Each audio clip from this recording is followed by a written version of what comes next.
Chapter 1, Bound for Lake Surprise. Phil, please tell me we're nearly there. I'd like to, lub, for your sake. But the fact of the matter is we've got about another hour of climbing before us, as near as I can reckon. Oh, dear, that means 60 long minutes of this everlasting scrambling over logs and crashing through tangled underbrush. Why, I reckon I'll have the map of Ireland in red streaks on my face before I'm done with it. At that the other 3 boys laughed. They were not at all unfeeling and could appreciate the misery of their fat companion.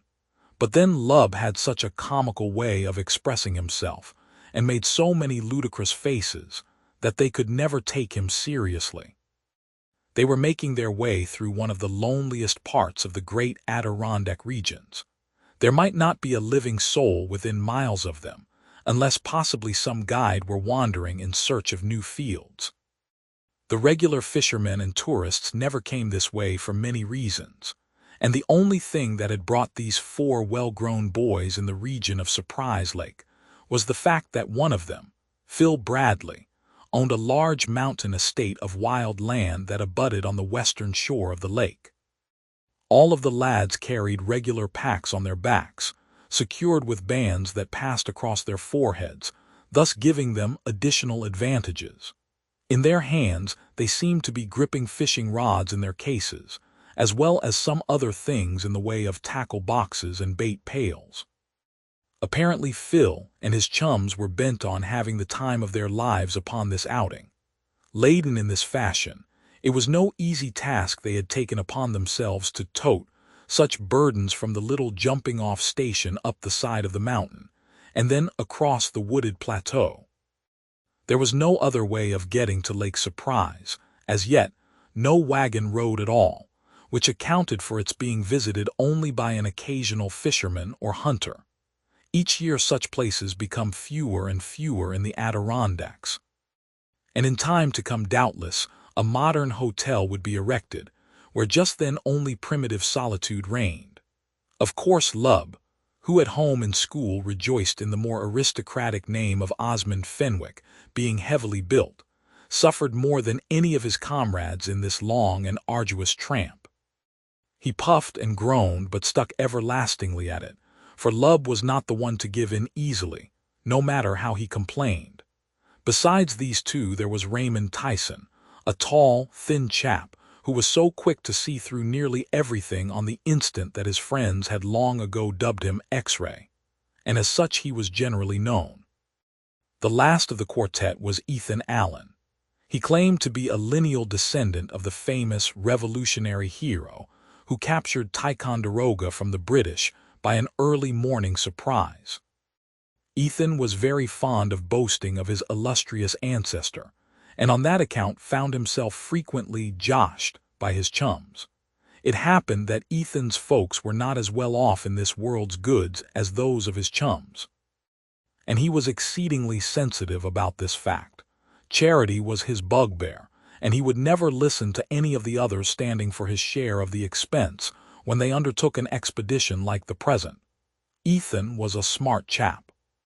He knew considerable about the woods and all sorts of things that could be found there, and he had hit upon an ingenious method for laying up a nice little store of money, whereby he could keep his savings bank well filled with ready cash, and thus proudly meet his share of expenses. In the winter, he used to spend all his spare time out at a farm owned by an uncle, where he had traps, and managed to catch quite a few little fur-bearing denizens of the woods. Then in the summer and fall he knew just where the choicest mushrooms could be picked day after day in the early morning. He also had several deposits of wild ginseng and golden seal marked down, and many pounds of the dried roots did he ship to a distant city to be sold. His success was enough to turn any boy's head, since he seemed to receive a price far above the top-notch quotations for such things. The head of the firm even took occasion to write, congratulating him on having sent a fox skin, really a dark red, which he claimed was as fine a black fox as he had ever seen, and worth a large sum of money. On another occasion, it was to say that the dried ginseng Ethan had shipped was simply magnificent, and that they took pleasure in remitting a price that they hoped would inspire him to renewed efforts. Alas! How poor Ethan's pride would have taken a sad tumble had he ever so much as guessed that this very accommodating fur and root dealer was in reality an uncle of Phil Bradley, and that the whole thing was only a nice little plot on the part of the other three boys to assist Ethan without his knowing it. That proved how much they thought of their chum, but should he ever discover the humiliating truth, there was likely to be some trouble on account of that pride of Ethan's. It happened that Phil was an orphan and had been left a very large property, the income from which he could never begin to spend in any sensible fashion. That accounted for his desire to assist Ethan, and while he felt that it was too bad to play such a trick, there seemed to be no other way in which the end they sought might be attained. Raymond's folks, too, were wealthy, and he had really been sent up into the clear atmosphere of the Adirondacks to improve his health. Although the doctors did not really say he was threatened with signs of lung trouble, they advised that the boy, who had grown so fast at the expense of his strength, should live out of doors all he could for a year or two. He would then be able to catch up in school duties with little trouble. The other three had by degrees come to look upon Phil as their leader, and indeed, he had all the qualities that go to make a successful pilot. They delighted to call themselves the Mountain Boys. Really, it had been Ethan Allen who originated that name. And no doubt at the time he had in mind those daring heroes of Revolutionary days who made themselves such a terror to the British under the title of Green Mountain Boys. Among other properties of which the Bradley estate consisted there was a tract of several thousand acres of wild land bordering on this mysterious Lake Surprise. Phil had heard a number of things about it that excited his curiosity. He had so far never set eyes on the place, when one of the other chums happened to suggest that it might make a splendid little outing if they started to look in on the lonely estate. One thing led to another, with the result that here they were heading toward the lake, and following a dim trail which had been described by an old guide who could not accompany them on account of other pressing engagements. The boys were pretty good woodsmen, all but Lub, and they had not doubted their ability to find the lake. "I think we're in luck about one thing," X-Ray was saying, as he toiled along sturdily and wishing that he had as much stamina as Phil or Ethan. For somehow his legs seemed a bit shaky after so long and difficult a tramp, with all that burden piled on his back. "As what?" asked Ethan, giving Phil a nudge, and thus calling attention to the fact that by degrees the puffing Lub had actually gone ahead, fastening his eyes on the winding trail, and evidently feeling that he was becoming quite a woodsman. "Why, about that cabin the old guide Jerry Kane told us was on the shore of the lake. It'll save us building one, you know, if it's in any kind of a decent condition," the tall boy went on to say. "Yes, that's a fact," Phil himself remarked. "I've been thinking so right along. I only hope we won't find some fishermen camped in it. Kane said that once in a long while some guide took a party over to Surprise, but that the tramp was so hard few gentlemen cared to try for it. There are lakes all around that offer just about as good fishing." "I should think there'd be some pretty fine hunting around up here," remarked Ethan. "I've noticed quite a few signs of deer, and that was certainly the track of a big moose we saw. I'd like to run across one of that stripe. Never saw a wild moose in all my life." "I wouldn't be surprised if some of us do meet one while we roam the woods around the little lake," Phil told him. "If I'm that lucky, I want to take a picture of the beast to add to my collection." "And I reckon now," suggested X-Ray, "that nearly every night you'll be setting traps not to catch wild animals, but to make them take their own pictures. That's the main reason why you've come up here, isn't it, Phil?" "Well, you know it's a sort of hobby of mine, and I've got all the apparatus for taking flashlight pictures along with me. I started into the business just to kill time. But let me tell you, it grows on a fellow like everything. I'm something of a hunter myself, but this shooting with a camera beats anything else all hollow. Besides, you get your game, and yet don't injure it, which is the best of all." Ethan laughed and shook his head. "But your pelts don't bring you in the hard cash, Phil, like mine do," he went on to say, with a touch of genuine pride in his voice. "S'pose now I just snapped off that Black Fox's picture instead of getting his paw in my steel Newhouse trap. It might have been all very well, but I'd be several $100s shy right now." X-Ray Tyson chuckled, but the other frowned and shook his head. It would never do to get Ethan's suspicions aroused. He was terribly persistent, and once on the scent would never give up until he had unearthed their clever little plot. Then goodbye to peace among the mountain boys, for Ethan would never be apt to forgive them the deception. "That's the main thing, after all, Ethan," Phil added. "One man's food is another man's poison. You enjoy your way of doing things, and I understand how that is, for I'm something of a hunter of small game myself. But I find more real delight in surprising a keen-nosed fox or a night-roaming raccoon, and getting his photo than in blowing them over with a charge of shot." "Think there could be any bear up around here, Phil?" asked Lub over his shoulder. "I wouldn't be surprised, and if we run across tracks I'll add to my collection." "Meb we ought to have fetched a gun along," suggested X-Ray, who was not much of a hunter himself, though fond of any kind of game when it was cooked at a campfire. "Well, that would have brought us into trouble with the game wardens," Phil replied. At this point they were interrupted by a cry from Lub, who was on his hands and knees in the midst of the scrub, where he had evidently caught his foot in a vine and gone sprawling down on account of his clumsiness.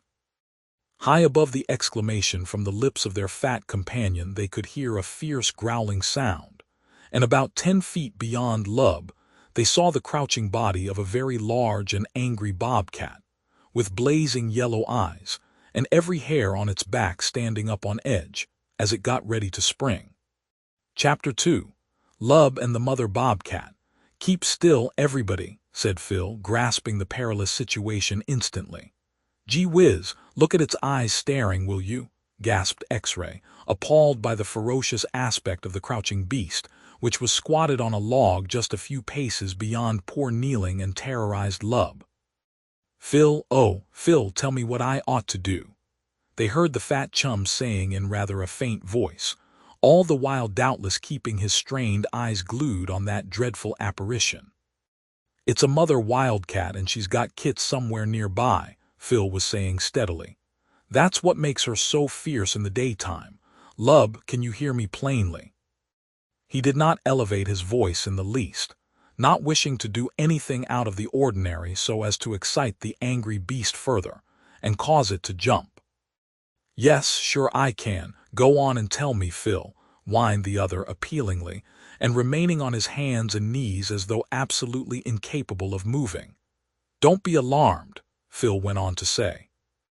"I've got my revolver in my hand, and if it comes to the worst I'll shoot. The other boys will yell like everything too, and that might make her sheer off. But first try and back up just as you are. Careful now, and do it as easy as you can, Lub." They saw the fat boy begin to cautiously extend one foot backwards. When there came a warning snarl, he instantly stiffened out as though he had been turned into stone. "Try it some more," Phil told him. "Go carefully, but never mind the growls. When she sees you're retreating she'll be satisfied, let's hope." So Lub did as he was told, for his nature was rather docile. It could be seen that he was holding himself in readiness to flatten out on his stomach in case of hostile demonstrations on the part of the wildcat. No doubt he expected that he could in this way manage to protect his face from her claws, while the pack on his back would serve him in good stead there.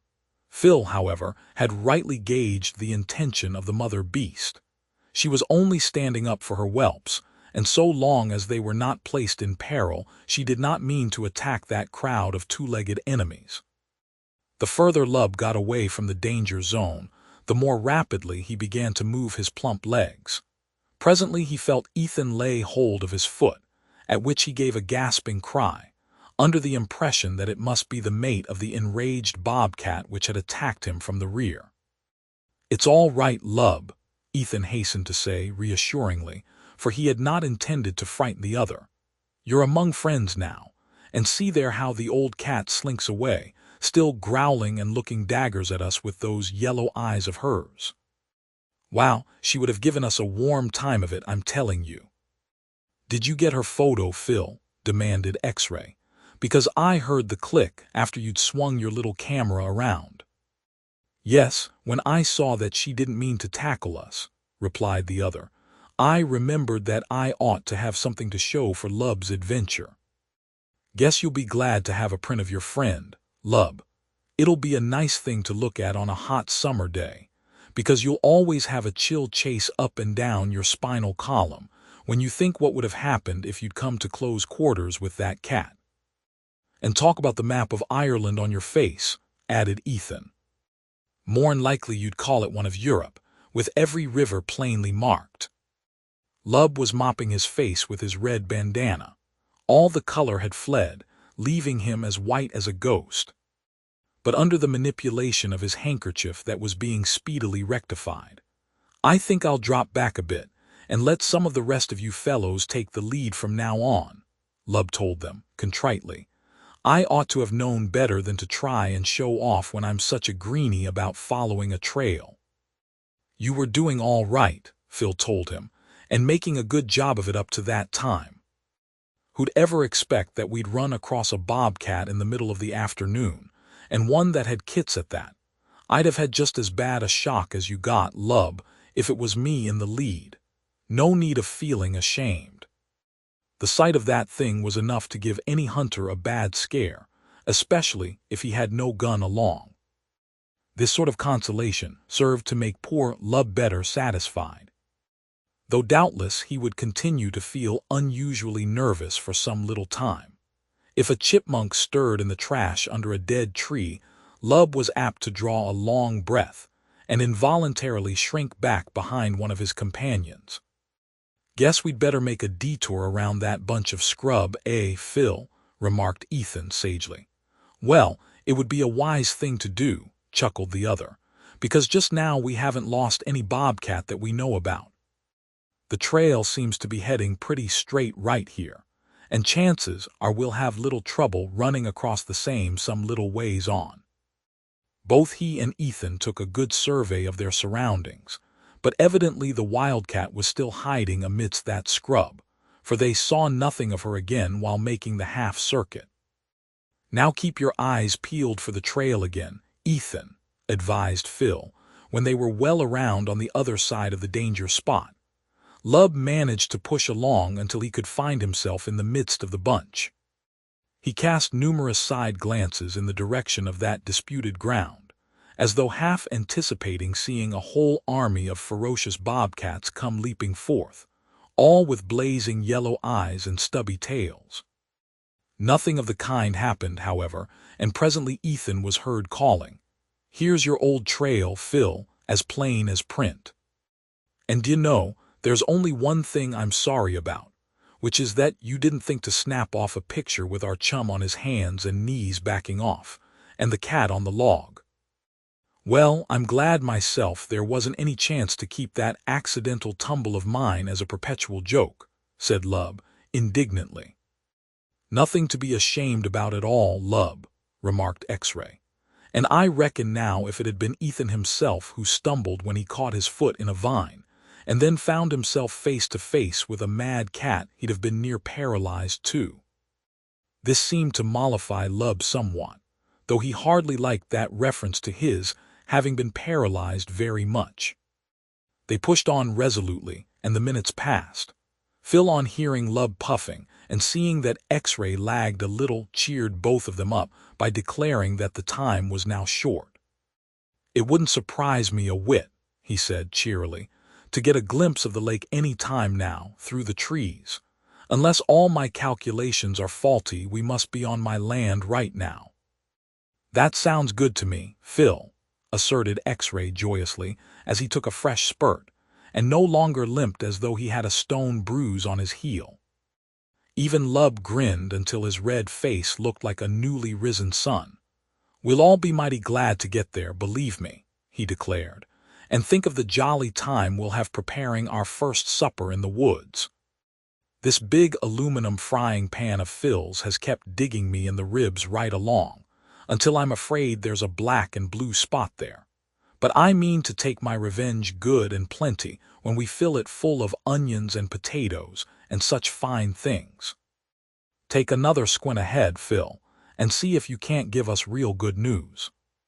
"Well, just as sure as anything I see what looks like water," called out Phil with an eager tremor in his voice. "Whereabouts, Phil?" "Oh, I hope now you're not joshing us," Lub demanded. "Stop just where you are, everybody," the pilot of the expedition told them, "and watch where I'm pointing. If you follow my finger you can see if I've made a mistake or not." "How about it, X-ray? You've got the best eyes of the crowd, I guess." "It's water all right, Phil," replied the other, glad that he could be accounted as best in something. "And that means Lake Surprise, doesn't it?" questioned Ethan Allen. "Yes, because it's the only body of water for miles around here," Phil continued. "That's one reason they let it alone so much. Other lakes lie in bunches, and a canoe can be taken over a carry from one to another in the chain. But Surprise is an awful lonely sheet of water. And that's how it must have got its name," added Ethan.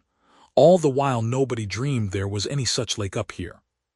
And then all at once a wandering guide must have run headlong on the same, to his surprise." "Wish we were there on the bank right now," grunted Lub. "Another mile, perhaps half of that, ought to take us to the water," he was assured by Phil. "And you see we are coming in from the west, which is all right too, because my land lies on the western shore, and that cabin must be somewhere just ahead of us." "Hurrah!" shouted Ethan, unable to keep from giving expression to his delight any longer. The others felt pretty much the same way and joined in a series of joyous whoops. "Now, everybody put his best foot forward and we'll soon be there," urged Phil. "The worst is behind us, you know." "That's a heap better than having it yet to come," declared X-ray, feeling that with the goal in sight he should be able to hold out. They plodded along for some 8 minutes or more, frequently catching glimpses of the lake beyond, and knowing that they were rapidly approaching its border. All at once X-ray gave a cry. "Tell me, what is that I can see over there, Phil? Looks for all the world like a shack made of silver birches. See how the sun shines on its side, will you? Is that your cabin, do you think, Phil?" "Just what it must be, X-ray," the other told him. "They've nailed birch bark all over the sides of the log hut, you see, just to make it look rustic." "Then we'll have to call it Birch Bark Lodge," burst out Lub, who had a little vein of the romantic in his disposition. "That sounds good to me," declared Ethan. "It goes then, does it?" asked the delighted Lub, beginning to believe he must be waking up to have any suggestion of his so quickly and favorably seized upon. "Sure thing," said X-ray Tyson. "Hurrah for Birch Bark Lodge, the home in the wilderness of the mountain boys." "Don't be too quick to settle that sort of thing," advised the more cautious Phil. "For all we know there may be somebody ahead of us in the shack, and you know we couldn't well chase 'em out. But see here, Phil, if the cabin stands on your ground of course it's your property by right of law, no matter whoever built the shack in the start. He was only a squatter at the best, and Lub looked wise when he laid down this principle in common law, which is often so exceedingly difficult to practice in the backwoods, where right of possession is 9 points of the law. "Yes," Phil told him, "but there's always a rule in the woods that governs cases like this, no matter who owns the land. First come, first served. If we find that shack occupied by some sportsmen and their guides, why, we'll have to chase along and put up one for ourselves somewhere else." "I don't like to hear you say that," remarked Lub, who would possibly have liked to enter into a discussion along the line of right of property. Only none of the others cared to bother with such a question, particularly after what Phil had said. They pushed on and approached the cabin. One and all were looking eagerly to discover any signs of occupancy, and greatly to their satisfaction, no dog came barking toward them, nor was there even a smudge of smoke oozing out of the mud and slab chimney that had been built up alongside the back of the shack. "I guess it's all hunk," admitted Ethan, with a sigh of relief, as they drew near the partly open door. "See that gray squirrel running along the roof, would you? He wouldn't be doing that same if folks were around." "Oh, that depends on what kind of folks," remarked Phil. "For my part, I never yet would shoot little animals around camp. I like to see them frisking about too much to want to eat them up. But as you say, it looks as if we had the cabin to ourselves, after all, for which I'm glad." "Tell me about that, will you?" muttered Lub, also showing positive signs of satisfaction. All of them pushed into the cabin. "Why, this is just the thing," cried Ethan Allen. "See the bunks along one side of the wall, boys, 2, 3, 4 of them if you please. Just one apiece for us, and I choose this because it looks more roomy, and better fitted for a fellow of my heft than any of the rest," Lub was heard to say. They immediately began to unfasten the straps that held their packs in place. "Hey, what are you doing, starting a fire already, Phil?" called out Ethan, noticing that the other was bending over the hearth. For answer, Phil beckoned to the others to approach closer. "There's something queer happened," he told them, with a frown on his face. "Just bend down here, Ethan, and put your hand in these ashes, will you?" "Why," exclaimed Ethan immediately, "they're warm right now, would you believe it?" Chapter 3. A mystery to start with. While Ethan, Phil, and X-Ray Tyson seemed to grasp the true significance of this astonishing discovery, Lub as yet had not managed to get it through his head. He was a little dense about some things, although a clever enough scholar when at school. "The ashes warm, you say, Ethan?" he burst out with. "Now, that's a funny thing. What would make them hold heat that way when there's not a sign of anybody around?" "There has been somebody here, and only a short time ago, don't you see?" explained Phil. "And like as not they heard us cheering when we glimpsed the lake and cleared out in a big hurry," Ethan went on to say. "Cleared out," echoed Lub. "Well, why should they run from us, tell me? We don't look dangerous, as far as I can see. We wouldn't bother hurting anybody, and didn't Phil say a while back that if we found some fisherman in his shack we'd just shy off and build one for ourselves?" "Yes, but these people didn't hear Phil say that. We were half a mile and more away from here at the time," explained X-Ray. "And they couldn't begin to tell just who was coming," added Phil. "It might be," exclaimed Ethan, "that they took us for game wardens. Meb now they've been shooting deer out of season, and got cold feet when they knew some people were coming into the lake." Phil nodded his head in the affirmative, when he saw that Ethan was looking to find out just how that suggestion struck him. "I rather think you've struck the right nail on the head there, Ethan," he told the other. "It seems the most reasonable explanation for their clearing out in such a big hurry. They tried to put the fire out too, didn't they, Phil?" It was X-Ray Tyson who asked this. Those keen eyes of his had made another discovery, and he was even then pointing the same out to his chums. "Yes, I had noticed that someone had certainly thrown water on the fire," said Phil. "You can see where it washed the ashes off this charred piece of wood, and besides, it made little furrows in the ashes." "That's an old trick in the woods," remarked Ethan with a superior air. "Fact is, no true woodsman would think of breaking camp without first making sure every spark of his fire was put out. Lots of forest fires have come from carelessness in guides leaving red cinders behind them." "Yes," Phil added, "because often the wind rises and whirls those same cinders to leeward, where they fall in a bunch of dry leaves and begin to get their work in. But when people live in cabins they seldom bother wetting the ashes, unless they've got a mighty good reason for wanting to hide the facts." "And these people did," added Ethan conclusively. "Let's look around some," suggested X-Ray. Two of the others thought this a good idea, for they immediately started a search of the interior of the cabin. their idea being to find some clue that might tell just who the late mysterious inmates were, and why they had fled so hurriedly. Lub may have been just as curious as his mates, but he was very tired after the long and arduous walk, so that apparently he believed 3 could cover the field just as thoroughly as 4. At any rate, he showed no sign of meaning to quit his seat upon the rude stool he had found, but leaning forward, watched operations, at the same time rubbing his shins sympathetically. "What's this on the peg up here?" exclaimed X-Ray the very first thing. "Looks like some sort of a hat to me," remarked Ethan. "Just what it is, but say, take notice of the size, will you? It's a child's hat as sure as you live." "Why, there must have been a child along with the lot." "That's queer," Lub observed, not wanting to be wholly ignored.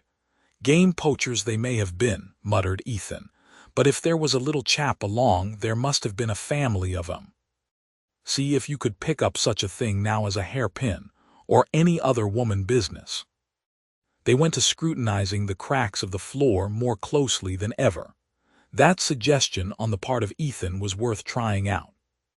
Of course, the presence of any little article like a hairpin would show that a woman had been there. "I don't hear anybody sing out," remarked X-Ray Tyson presently. "And on that account it looks like we hadn't discovered anything worth mentioning. What gets me is, however could they have cleaned the old shack out so quick and never left anything worth mentioning behind 'em? From the time we sighted the cabin back to when we first whooped, couldn't have been more'n 8 minutes, I should think," Lub gravely announced. "Lots could be done in that time," asserted Phil. "But all the same I am bothered to know why they'd be in such a rattling big hurry. It might be they knew about us being on the way longer than 8 minutes. "Who would have called 'em up on the phone and mentioned the fact?" asked X-Ray, meaning to be humorous. "Well, one of the lot may have seen us miles back and put for the cabin by some shortcut we don't know anything about," Phil told him. "That could be, of course," admitted Ethan, after considering the matter seriously. "Meb will never know the truth, which would be too bad," Lub continued, "for a mystery was a source of constant anxiety to him. He was so frank and straightforward himself that double-dealing seemed foreign to his nature. "Well, as we didn't come all the way up here just to worry our heads over guessing hard problems, I guess we won't lose any sleep," Ethan went on to say, in his easygoing way. "I'm wondering what made all these burns on the floor," Phil told them, "and on this table, too. In these days people don't mold bullets like they used to years ago, when the pioneers were settling the wilderness. And yet that's what it looks like to me."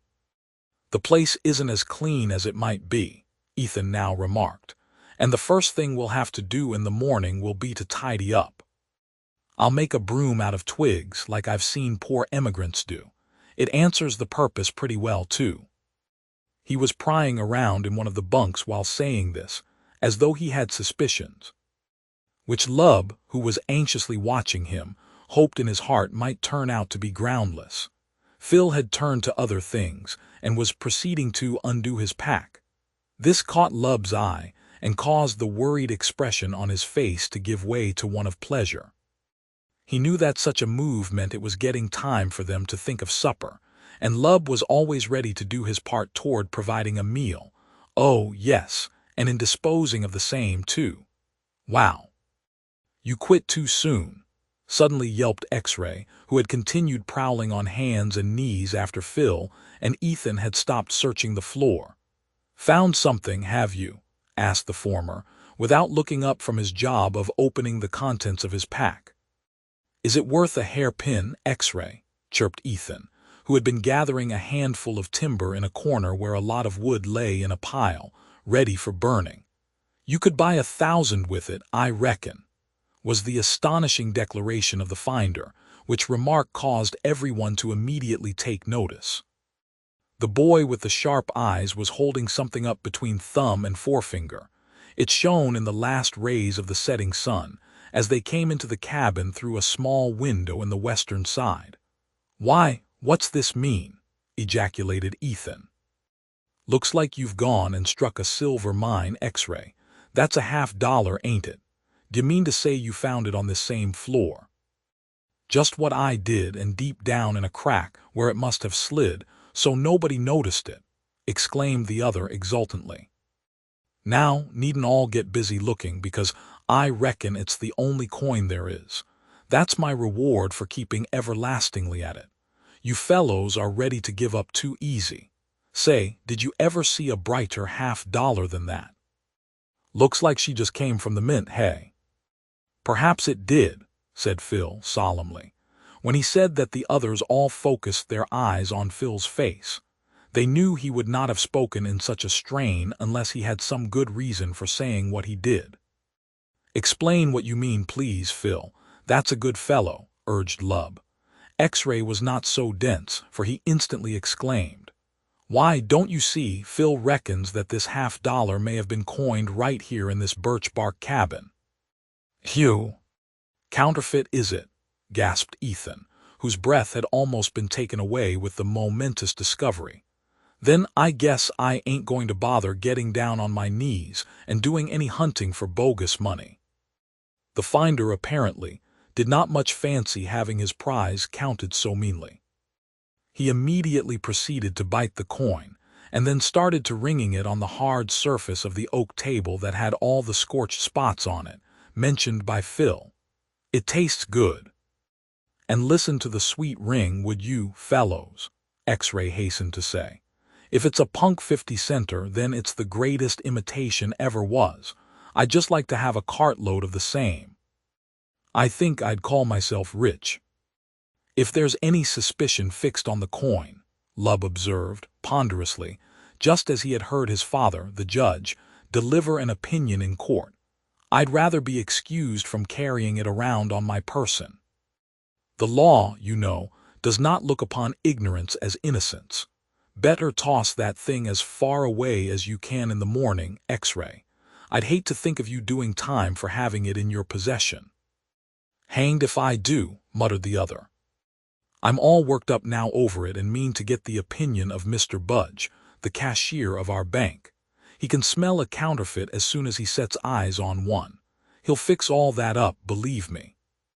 "But Phil," Ethan remarked just then, "what was that you were saying about all the scorched places on the table? If these people were not molding bullets, they may have been using melted metal for another purpose, and one not quite so lawful, eh?" "It looks a little that way, I must say," Phil admitted. "Give us something to do prying around while we're up here," suggested X-ray, "seeing if we can run across their cache where they've gone and hid away their molds and other stuff." "Oh, now you're only guessing," Lub told him.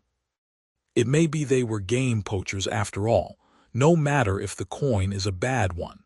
I'm sorry this had to crop up the first thing, when we aimed to have such a jolly time of it here."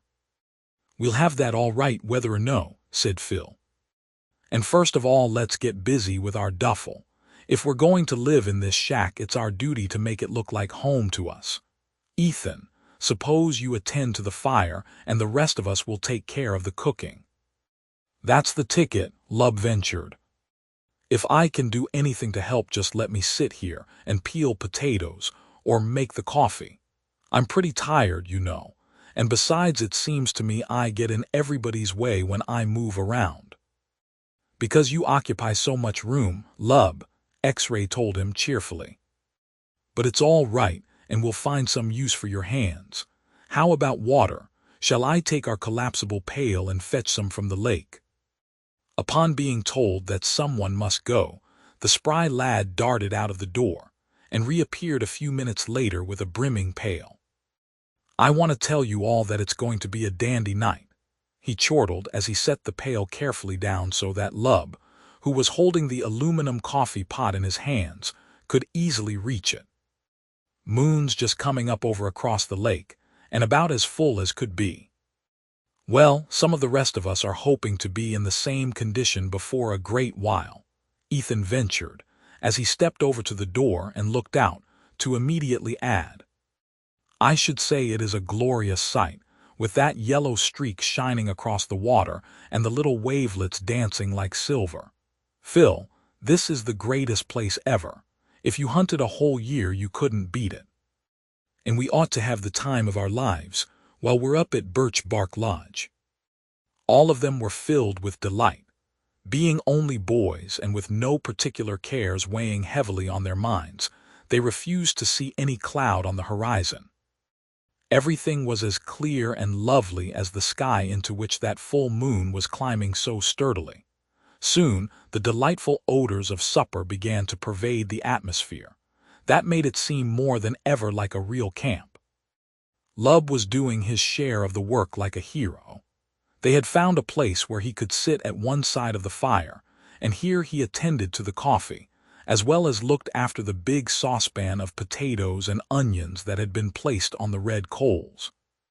Lub's round face was about as fiery as the blaze that crackled and danced at the back of the hearth, and he often had to mop his streaming brow, but he stuck heroically at his task to the bitter end. Then came his reward when they sat around, and every fellow had a heaping pannikin between his knees or on the small table, flanked by a cup, also of light aluminum, filled with coffee.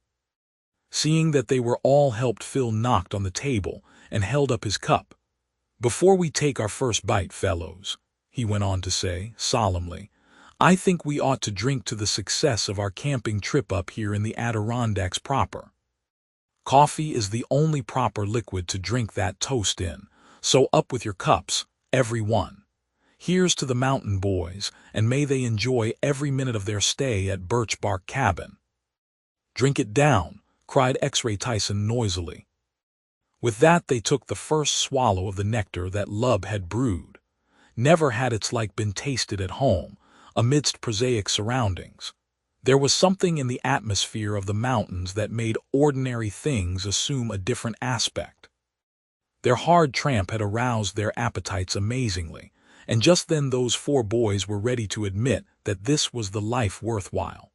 For the next half hour they sat there on such stools as they could find, and proceeded to lick the platter clean, inasmuch as there was not a particle left when they had finished supper. But even Lub confessed that he had quite enough. Chapter 4. The Figure in the Moonlight. "You couldn't beat this much, I'd say, if you want to know my opinion," Ethan was remarking, after they had finished the meal and were taking things easy.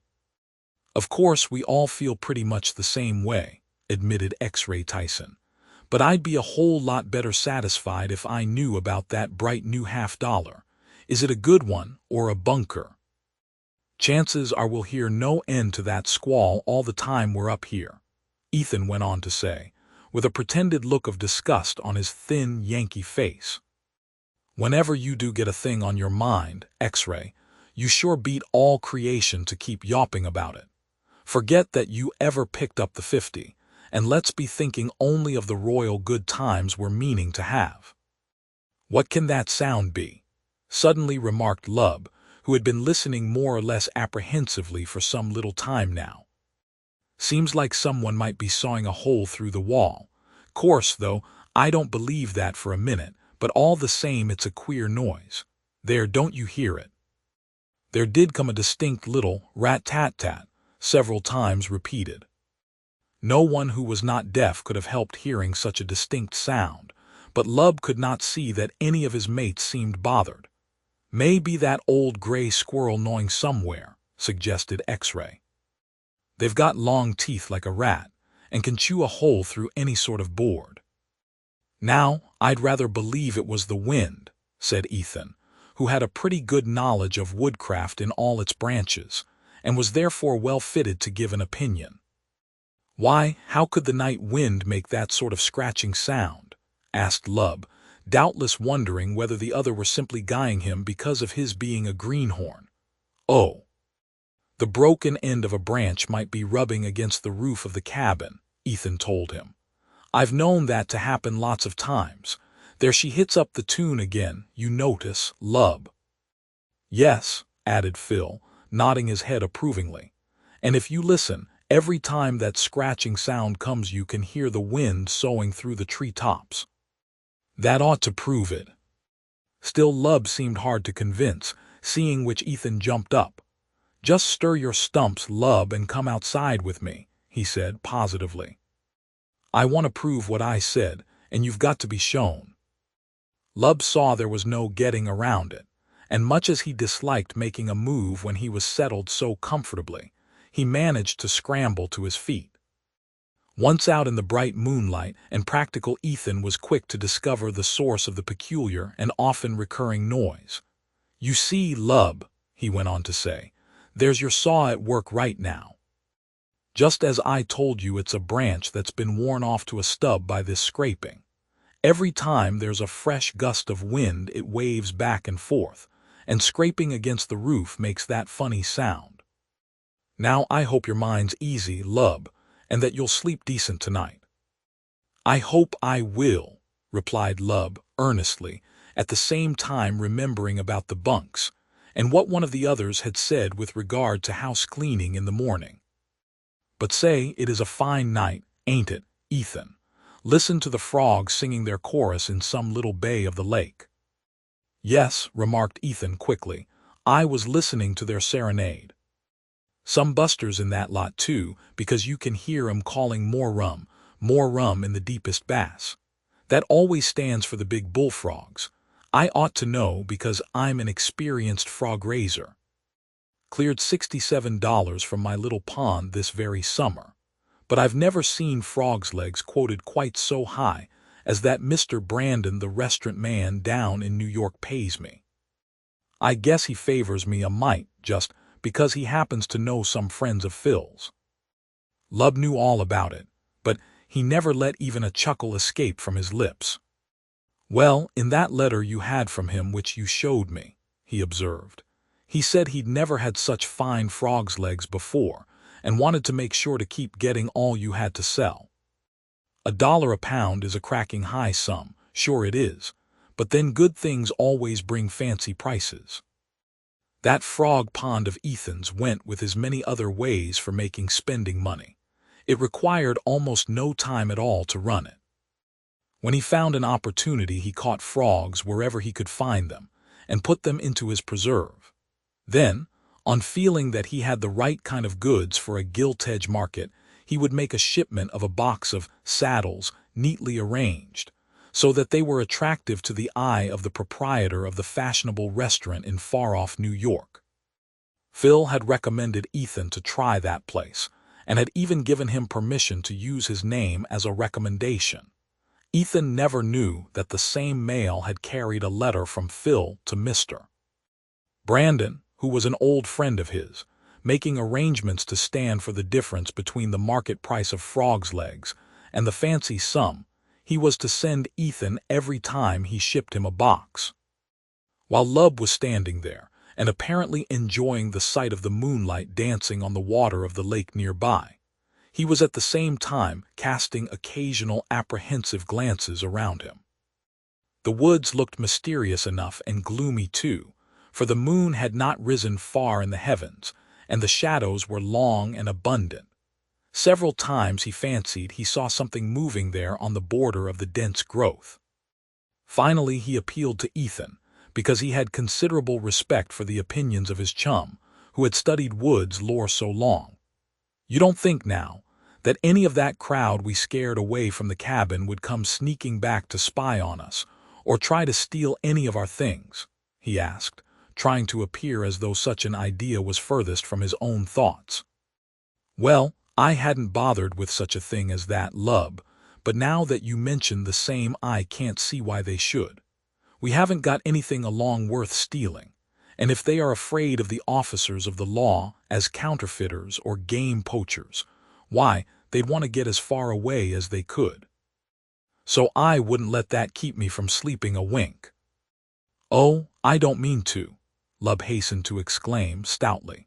But all the same, as he followed Ethan back through the cabin doorway, the very last thing he did was to take a parting survey of the forest fringe and shrug his fat shoulders. "Seems like it was getting right noisy out there, Ethan," remarked X-Ray, when Lub had carefully pushed the door shut, and both of those who had just entered found places again in the half-circle before the red embers of the fire. The interior was only dimly lighted, because they only had a single lantern to do duty. But then it served them amply, because no one meant to try and read, and whenever a fresh lot of wood was thrown on the coals it flashed up brilliantly. That firelight was a part of the charm of the whole thing. They could have lamps, gas, or even electric light at home any time they wanted, but only under such conditions as these was it possible to enjoy the mystic firelight. "Why, yes," Ethan replied. "I guess the woods folks are waking up. You can hear crickets a-fiddling away for dear life and other sorts of insects besides. Then there's a pair of screech owls calling to each other. A whip-poor-will whooping things up, and most of all the frogs have started in to get busy with their chorus. And say, I'm going to promise you a feast tomorrow night." "Frog's legs, you mean, I take it, Ethan," Phil quickly exclaimed, looking pleased at the prospect. "Yes, because there's some corkers out there, and leave it to me to get 'em. I'm an authority on frog's legs, you know, and when they fetch $1 a pound every time, you soon see that they ought to be reckoned a treat." "$1 a pound, did you say?"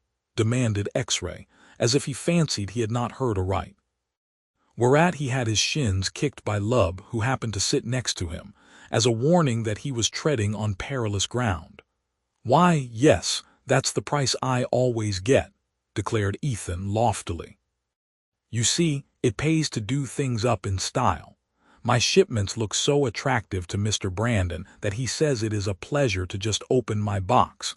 Of course all of you fellows like frog's legs." Phil and X-Ray Tyson immediately declared they believed they could never get enough of the dainty. "To tell you the honest truth," said Lub contritely, "I never tasted any that I know of. My folks don't seem to care for queer things." "Queer things?" almost shouted Ethan. "Well, I like that now. Why, don't you know that frog's legs are as delicate as squab? You'd think you had a spring chicken, only when you come to think, it has just a little taste of fish about it." "Oh, I don't know as I'd fancy that very much," complained Lub. "Huh, I know you better than to believe that, Lub," he was told by the other. "And I'll just have to make sure to lay in a plenty, because I see you passing in your platter 7 times to say. Please see if there isn't just one more helping for me, won't you, Ethan? They're the finest things I ever set my teeth in, and that's no lie." "Well, wait and see, that's all," Lub concluded. "I'm willing to be convinced. I mightn't care for a thing like that at home, with a white tablecloth, silver, and cut glass all around me. But then it's a different case when you're up in the woods, with your camp appetite along, and going just half crazy because supper is so slow cooking, with all those odors stealing to your nose. Try it on me, Ethan. I'd be willing to taste even dog just once if I was hungry and met up with a bunch of Indians." "I'm not afraid of the verdict," announced the boy who raised frogs, and thought he had a right to know considerable about them, since he topped the market with the gilt-edge prices he received. So they talked and joked as the evening wore along. Several times they caught Lub in the act of yawning, and he was of course immediately poked in the ribs as they besought him to please not swallow the cabin while about it. "But I tell you I am sleepy, and no matter what the rest of you say, I'm going to get my bunk made up. I want to be in apple pie shape for tomorrow, for I expect it's going to be a red-letter day with us." Each of them had carried a warm blanket in their pack, which was one reason for the bulk of these burdens. They had not been quite as heavy as they looked. Doubtless the greatest load consisted of canned goods and food of various kinds, which they would not have to pack out of the woods again. Lub was somewhat fastidious about how he wanted his bed made up.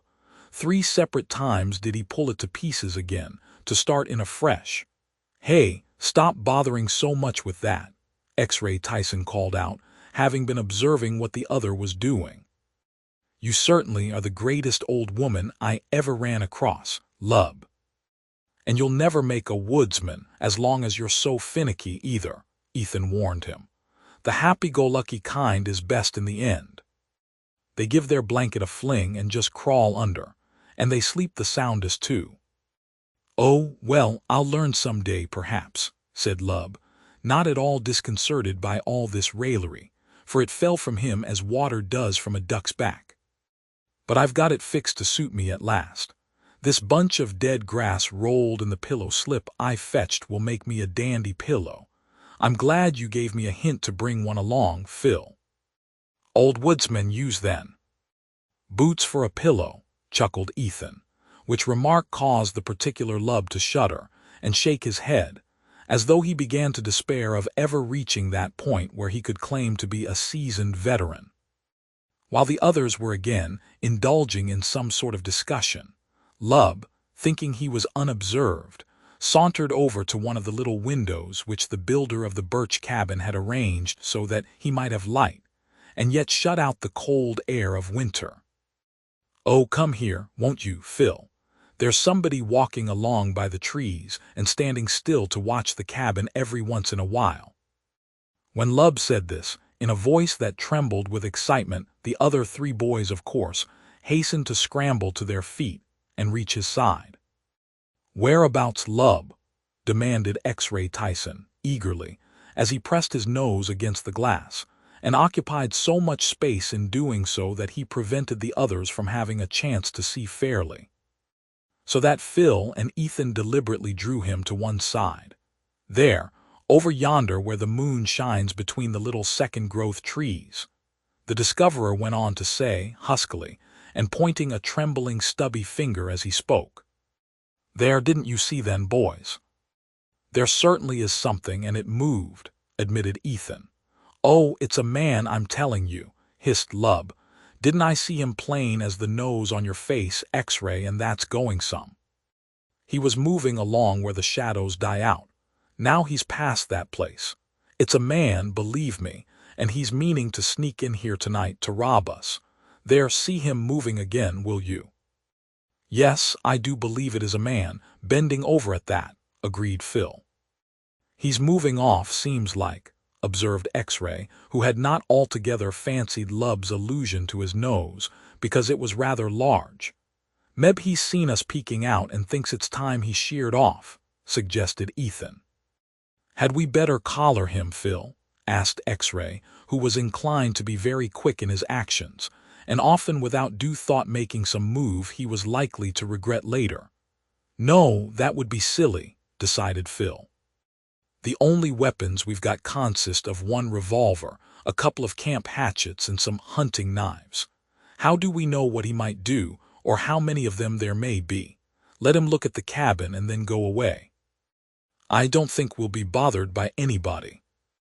"And I'm not going to lie awake thinking about it," said Ethan. "If he comes in here and finds anything worthwhile, we could surround him and make him go shares, you know." "There, he's moving off at last," said Lub. "But I don't like all this mystery. Who is he, and what does he want? We'd be happier if we moved on and built a cabin somewhere else." "What?" exclaimed the belligerent X-Ray. "Clear out when Phil owns the whole shebang and has invited us up?" "Well, I guess not." Chapter 5. The Sudden Awakening. "Thought you meant to go to bed, Lub," said Ethan, some little time afterwards as they were all sitting around again.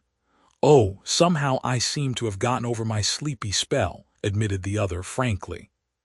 "Perhaps it was the excitement over seeing that prowler outside that did it. I'm as wide awake as a hawk right now." "Well, it's just the other way with me," X-Ray remarked, yawning almost as furiously as Lub had been doing before.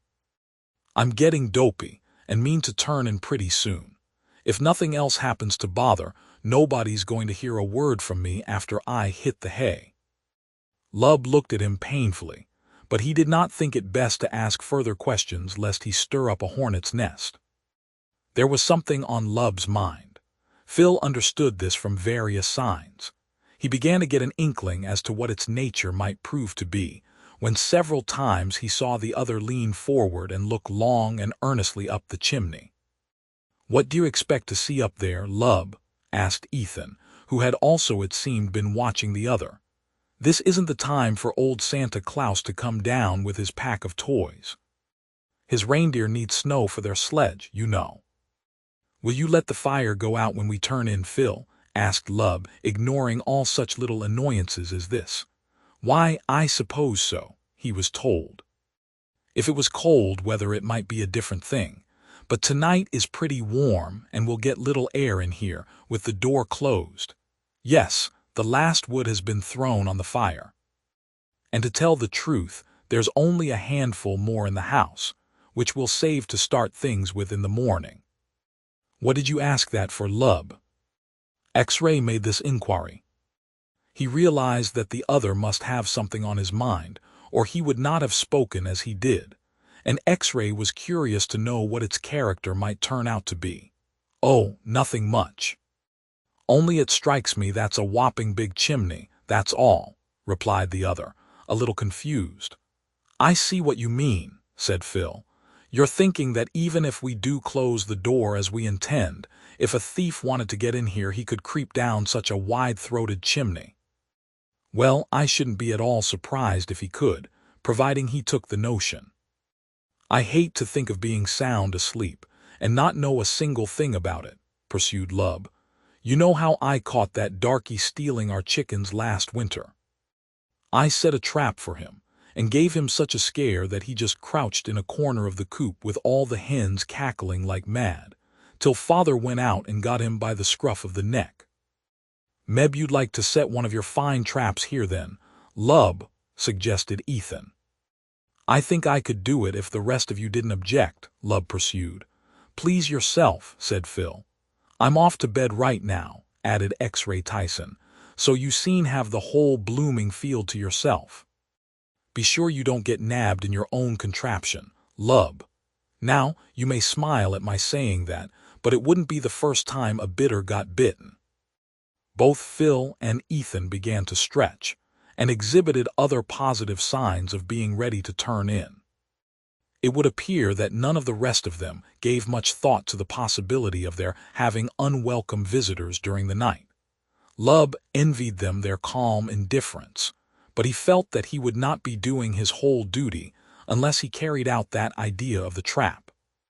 He saw Phil saunter over to the door, which, with something of an effort, he managed to get to close tight enough so that the bar could be dropped into place.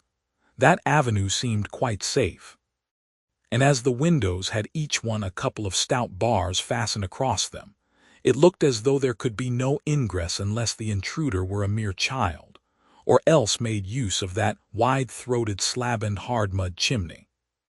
The other boys were more or less amused to see what the ingenious Lub was doing in order to further his plot. First of all, he arranged the stools and other bulky objects that he could gather about the room in such fashion that they formed a species of rude barricade on either side of the hearth, where the red embers still held forth. "Looks like a regular wild animal trap, all right," Ethan sang out, as though more or less surprised that Lub should know as much as he did about such things. "That forces the intruder to step out in the middle.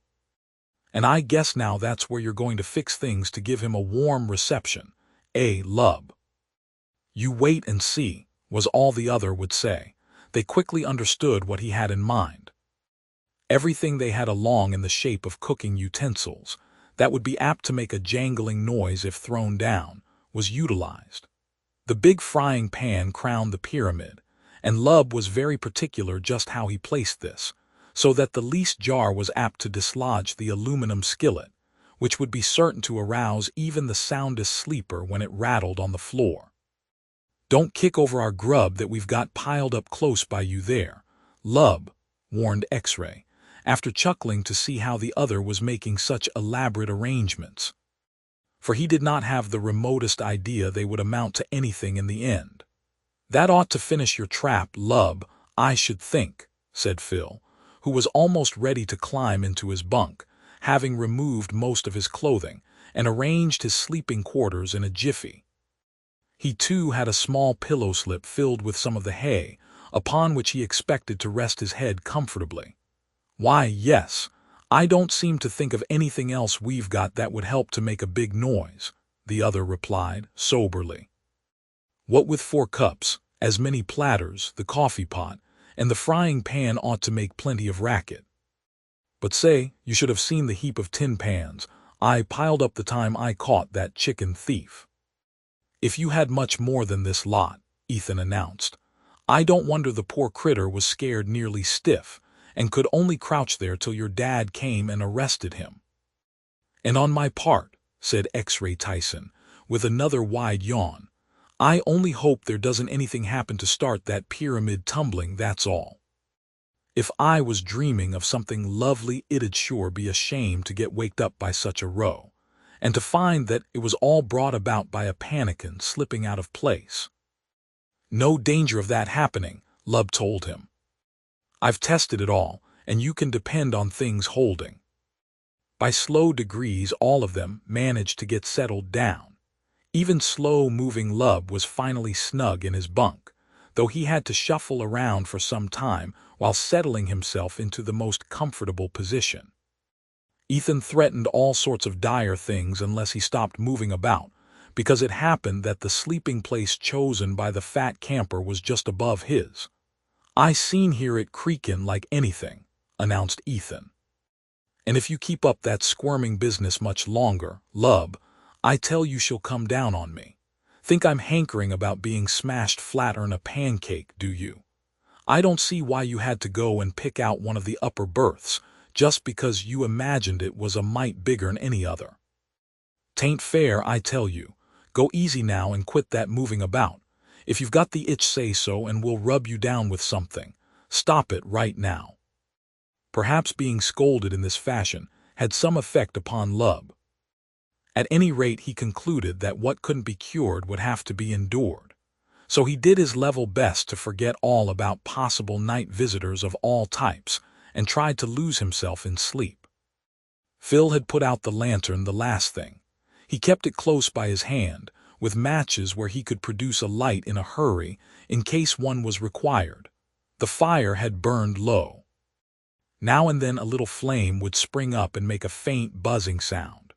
Once or twice when this occurred, Phil saw Lub raise his head and look earnestly toward the chimney. But he must have finally decided that it was an innocent noise, for with its second repetition he failed to move. He's off, Phil told himself, with a slight sigh of satisfaction, for from the way Lub was acting he had begun to fear they were in for a bad night of it. Lying there, Phil rested his head on his arm and looked out into the cabin. When the dying flame occasionally leaped up and burned fitfully for a dozen seconds or so, he liked to watch it, and also glance around him as well as he was able. Phil fairly loved everything that had to do with outdoor life. The dank odor of the woods filled him with a sense of delight that he could never find words to describe. He believed it must have come down to him from some long line of ancestors, this love for nature, and a desire to commune with her. Fortune had been kind to him in giving him the means to enjoy such outings, and it added much to his satisfaction to have these fine fellows along with him. They were very dear to Phil. Not one of them would he have willingly missed if such a disaster could be avoided. Then, as he lay there waiting until the drowsiness overtook him again, he allowed his fugitive thoughts to once more wrestle with the mystery connected with the late occupants of that birch-bark cabin. Who could they be, and whither had they flown at the approach of himself and three chums? It was hardly any accident, for all the signs pointed to a flight that bordered on panic. Whoever they were, they must have some good and sufficient reason for fearing the advent of strangers. That could only mean they dreaded the strong arm of the law, that there was some reason why they wished to keep from contact with all whom they did not know. Well, Phil concluded there was no use of bothering about them. They had taken a hurried departure, and that was the end of it. He had reason to believe that a child had been there, and possibly a woman as well. While they had not found such telltale evidence as a hairpin, still the little silver thimble which he himself had discovered on a shelf just before retiring, and which he had not mentioned to the others, because he hated to get Lub wide awake again, seemed to be pretty strong evidence that way. When he found himself yawning again, Phil decided it was time he closed his eyes and allowed his senses to steal away. The fire had ceased flaring up, and was dying out rapidly, though the ashes would likely retain some of their heat until well on toward dawn. The last Phil remembered was listening to the weird call of that persistent whippoorwill, perched in some neighboring tree, and sending forth its shrill, discordant cries. Twice after that he awoke and found all well. He could hear the steady breathing of his comrades nearby, and Lub, lying flat on his back perhaps, was making a grating noise not unlike a snore. The second time Phil struck a match, one of the silent kind, and took a look at his watch, curious to know how the night was wearing away. He found it was 2 o'clock, and that the guess he had made was not far amiss. It took him some little time to get asleep again after that, but in the end he managed to accomplish it. Daylight would be coming by 4 o'clock, and as the novelty of the outing was still upon them, it was to be expected that the boys would want to be up with the birds. That is, all but Lub, who loved sleeping better than plunging into the lake for an early morning swim. It was fated, however, that they were not to be allowed to slumber calmly on until the approach of the sun hurried the round moon out of sight below the western horizon. A most unearthly racket sounding awoke every one. If an earthquake had occurred, it could hardly have created a greater noise. And the big frying pan proved that the supreme confidence which Lub had placed in its ability to jangle had not been in the least overdone. For it certainly played a fandango as it pitched over on the hard floor of the cabin and danced some sort of jig, with other things adding their little mite to swell the chorus. 4 fellows came tumbling out of their bunks as one. "Phil, oh! Phil, strike a light!" cried one. "Where's my gun?" growled X-Ray Tyson, thinking that in this way he must give fresh alarm to the bold intruder, whoever he might prove to be. "Phil, the thief has come down the chimney, just as I feared," called Lub, who in the darkness hardly knew which way to look. As he managed to get his bearings to some degree, he was sure he could detect a man on his hands and knees crawling over the floor. At the same time he heard a whining sound, as well as what seemed to be scratching, and it struck terror to the heart of poor Lub. He fancied that others were without, waiting for the first thief to open the door, in order that they too might rush in and help make prisoners of the 4 mountain boys. Just then Lub, to his great relief, saw a tiny flame spring up close by. This he knew must be a match in the hand of Phil Bradley, who was meaning to light his lantern. To Lub it seemed an age before the flame was communicated to the wick, and yet it could only have been a comparatively few seconds, no longer than Phil would have taken under ordinary conditions. His hand did not tremble appreciably. And while in an undoubted hurry, he went about his self-appointed task with a deliberation that promised a successful result. Then came the snap as the globe was pressed into place. The room was no longer in darkness. It was possible to see, and with his heart feeling as though it were trying to climb up in his throat, Lub fixed his eyes on the spot where he had discovered that moving, creeping object. What he saw thrilled him through and through, so that for the life of him Lub could not move, or even utter a sound above a whisper. Nor were the other boys much better off, to tell the truth, for they all stood there as though rooted firmly to the spot. Chapter 6. Getting rid of an intruder. "Woo, it's a bear," yelped Lub, who looked as though his eyes were trying to pop out of his head. "Tell me, am I seeing things? Is this a wild dream, or am I gazing on a real, live, woolly bear?" cried X-Ray Tyson. Just then, as though suspecting that the clustered boys had evil designs on him, the small black bear actually growled and showed its white teeth. "Here, keep back, you," exclaimed Ethan. "We haven't lost any bear that we know about." "Where'd you come from anyhow, and what do you want here?" "Ethan, don't you see, he came down the chimney," gasped Lub. "Just what he must have done," added Phil, who was gripping the only firearm they owned, and wondering what effect a peppering of its tiny missiles would have on the tough hide of a black bear. "I bet you he was nosing around up there and smelled our grub," suggested X-Ray, a sudden gleam of light dawning upon him. And leaning too far over while he sniffed, he just fell in. That's what you mean, don't you? Demanded Lub. Looks that way, assented the other. But what under the sun are we going to do about it, I'd like to know. He don't mean to crawl up again like he came down. See how he acts. I bet you he got scorched, because there's still some red coals in the fireplace, you notice. The four boys were huddled in a bunch. It seemed like a case of in union there is strength with them just then. And the bear stood where he had been at the time of first discovery. He had his snout thrust out and was sniffing at a great rate. Perhaps it was the human odor that interested him. Though Lub got an idea in his head, it may have been the food that was so close by. "Phil, do you think he'll attack us?" Lub asked.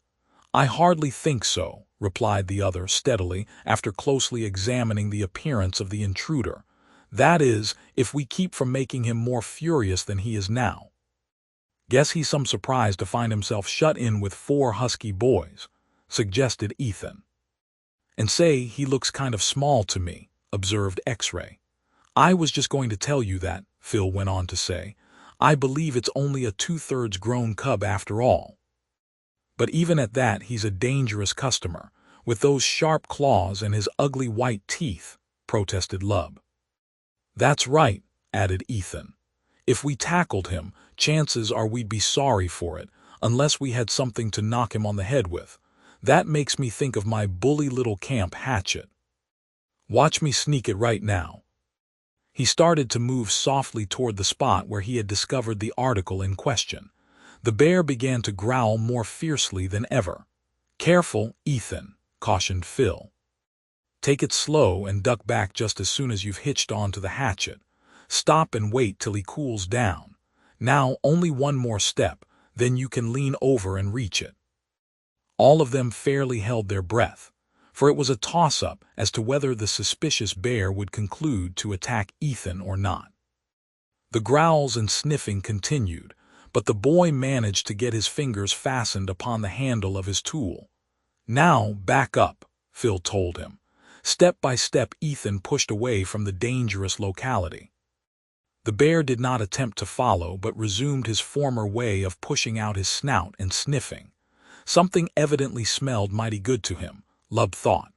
"This is all very well," ventured X-Ray Tyson, who had also managed to arm himself with a billet of wood, "but somebody tell me what the end's going to be. Do we have to camp outside in the cold, cold world, or will we invite Mr. Bear to skip?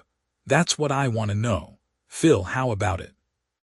By now Phil had realized that, unless they did something to provoke the bear to extremes, they did not need to fear an encounter with his sharp claws. A bright idea had struck him, which he hastened to bring to the notice of his chums. "If ever we go to tell this story, lots of fellows will give us the merry laugh. You understand, boys," he remarked.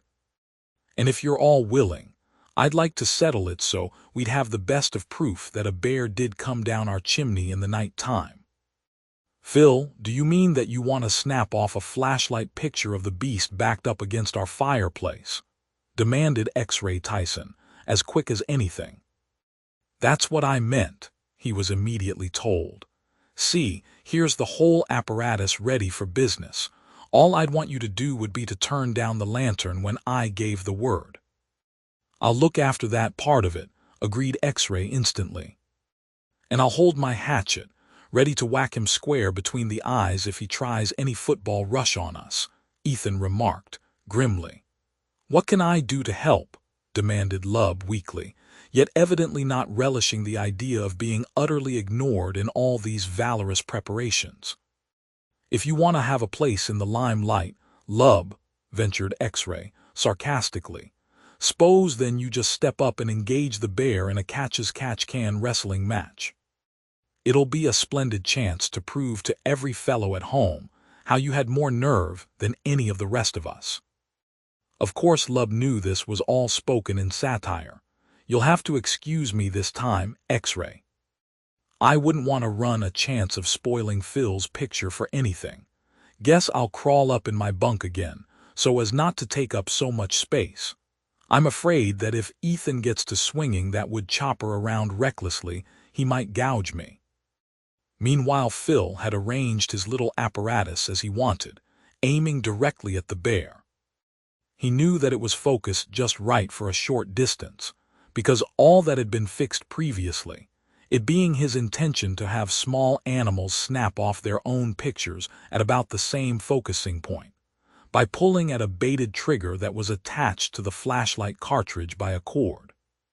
"All ready, X-ray?" he asked presently. "Yep, let her go, Phil."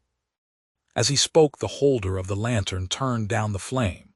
Immediately, the interior of the cabin became almost pitch dark. The bear could be heard sniffing as before, and evidently regaining some of his courage, which must have received a rude jolt following that plunge down the chimney. Suddenly, there was a blinding flash. It was all over in a second, but the boys could hear the bear scrambling on the hearth. Perhaps the coals burned his feet again, and forced him to abandon any idea of trying to escape by the same means he had employed in reaching the interior of the shack. "Light up again," ordered Phil. "It's all over." So X-ray again turned up the wick of the lantern. The bear was standing there, growling and looking more belligerent than before. Evidently, he did not altogether like this sort of treatment. That dazzling flash had blinded him. It may have made him think of the lightning that went with a storm, and there was now no friendly hollow tree into which he could creep, only those strange, two-legged creatures whom instinct told him were enemies of his race. "Looks almost ready to tackle us, don't he, Phil?" chirped Lub from the security of the second-story bunk. Ethan was swinging that shining hatchet wickedly back and forth. "He'd better not, if he knows what's good for him," he was saying, with determination written upon his set jaws and flashing eyes. "I'd just like to get one good belt at him square between those wicked little eyes of his. We'd have bear steak for breakfast, let me tell you. But remember that the law is on bears yet, and if we killed him, we might run up against a game warden and be arrested," Lub warned him. For Lub was always well posted on all matter that pertained to the law, as became the son and heir of a well-known judge. "We don't want to fight except there's no other way," said Phil, who wished to restrain both Ethan and X-ray. For he knew they were apt to be impulsive, and it would not take much to precipitate a battle royal with the four-legged visitor. "But what's the answer, then?" demanded the latter chum, indignantly. "Do we sit down and watch him gobble all our fine grub without lifting a hand to stop him? Say, I'd be ashamed to tell the story afterwards, and him only a half-grown bear in the bargain." "He don't seem to like that smoke you made, Phil," remarked Lub, who had an unusually fine place for observation, being elevated above the heads of his crouching chums. "Couldn't you keep that going, and just force him to climb up the chimney again?" "My flashlight cartridges are too valuable to be wasted like that, Lub," he was informed by the other boy. "Then isn't there some way he could be made to retreat?" asked X-ray. "What if the whole four of us started to advance, shooing with our hands and whooping things up? Wouldn't he just understand that he had to climb, whether he got his toes scorched again or not?" Phil shook his head. "I've got another idea, and it's so simple I only wonder nobody thought of it before," he told them. "The rest of you stay here where you are." "I object, if you're meaning to tackle the varmint alone and single-handed, Phil," X-ray burst out with. "I'm not quite so simple as all that," Phil flashed back at him. "You can see I'm heading the other way." "Oh, I know what he means," burst out Lub just then. "It's the door. Phil's going to take down that bar we pushed in place and open up. Hurrah, that sounds good to me. Phil knows how to do the trick. You trust him every time and you'll never get left." Of course it was all simple enough now, and if Lub could see through it the other pair could also. To be sure, Phil meant to swing wide the door and thus invite the departure of their unwelcome guest. They saw him reach the front of the cabin. The bear was apparently suspicious of any sort of movement and continued to growl threateningly. So long as he did not actually start to make an attack, Ethan believed he could afford to remain idle and hold his ground. Phil appeared to be having some little trouble about getting the bar loose. The door did not shut closely, and it had taken the combined strength of two of them to fasten it securely. "Give it a hunch, and then slip the bar up quick, Phil," called out Lub. For as he had helped close it, he knew best how the thing could be done. Phil made a third attempt and this time succeeded, for they saw him open the door and then back away, still gripping the stout bar in his hands, as though he considered it worth having in an emergency. "There you are, mister. Now please get a move on you," called Lub. The animal must have already sniffed the outer air, to judge from his actions. He may have also suspected some sort of cunning trap, for he did not immediately start on a rush toward the gap in the wall. "He guesses you're laying for him, Phil," Ethan remarked. "P-Raps, you'd better back up and join our squad here. There's another upper berth, if so be you think you'd like to join our brave chum Lub." "Huh. Think you're smart, don't you?" muttered the one referred to. But evidently the slur cut to the quick, for what did Lub do but bundle out of his bunk and actually take his place in line with the others, as though to show them that at least it was not fear that had caused him to climb up out of the way. "I guess he's going to make the run for it," exclaimed X-Ray Tyson. "Everybody start to waving their arms when he comes and keep him going. Whoop! Hurry up your stumps, old bear. This is a white man's cabin, and you're not wanted." All at once the beast concluded it would be wise for him to accept of the one lone chance for escape. That open door and the sweet smell of the outside air appealed irresistibly to his nature. "There he comes, boys," snapped Ethan. And with that they all began to make extravagant gestures, at the same time using threatening language that must have appalled the poor bear, could he have understood its meaning. Snapping and growling, he scuttled past the line of excited boys, headed for the open door. He presented such a ferocious aspect that none of them cared to do the slightest thing to bar his forward progress. Indeed, just the contrary seemed to be the case. Something must have influenced Lub, for that worthy actually stepped forward out of line, and as the beast shuffled hastily past, he let drive with his right foot, just for all the world as though he were trying for a drop kick on the gridiron, with 3,000 breathless spectators watching to see if he would make the goal. Then the bear, thus urged on by every possible means, went hastily through the open door and was seen no more. The cabin was once again in their undisputed possession. "3 cheers!" shouted X-Ray Tyson, who, after the manner of boys in general, was so completely filled with enthusiasm that he could only think of one way in which to get rid of the surplus steam, which was by shouting. The others joined in the noise, and if anyone happened to be within a mile of that birch bark cabin just then, before the break of day, he must have been greatly mystified to understand what all the racket could be about. Chapter 7. On the border of the lake. "Did you all see me kick him out?" proudly demanded Lub, who evidently believed that by this action he had established his reputation for bravery beyond all dispute. "Sure, we did," declared Ethan, "and he must have been some surprised bear when he felt your heft slam up against him. You'd better look out if ever you meet up with that chap again, Lub. They say bears have got wonderful memories, and he'll never forgive such an insult." The door was fastened again, and the boys climbed into their blankets, for the night air coming in had given them something of a chill. "No need of trying to go to sleep again," announced Phil, "because daylight'll be along in 7 winks.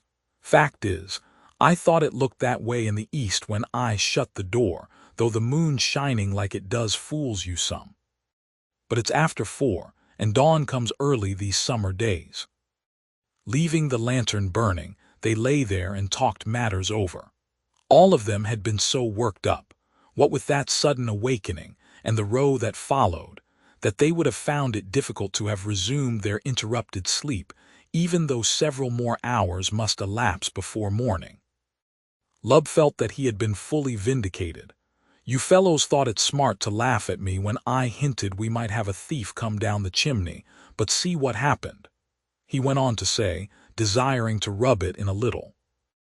Well, of course, none of us ever thought a yearling bear would drop on the roof from a limb of a tree, and smelling our grub down the chimney lean so far over that he'd pitch headlong in, ventured Ethan, who had apparently figured it all out, and knew just about how the thing happened. If a bear can do it, any sort of animal or even a bad man might follow suit, suggested X-Ray Tyson wickedly. Lub took up the dare instantly. Just what I was thinking, he hastened to say. And you mark me that when morning comes I'm going to climb up on the roof and look around. Leave it to me to fix something across the vent of that old chimney, so even a coon couldn't squeeze through. Like as not you'll smother us with the smoke, grumbled Ethan. Not much I will, he was promptly assured. I know enough for that. If I had a piece of heavy wire mesh likes on the windows of our stable at home, it'd be the ticket, but as it is I'll have to use something else. I mean to sleep nights, without thinking that all sorts of ferocious wild beasts are aiming to drop in on us without invitations.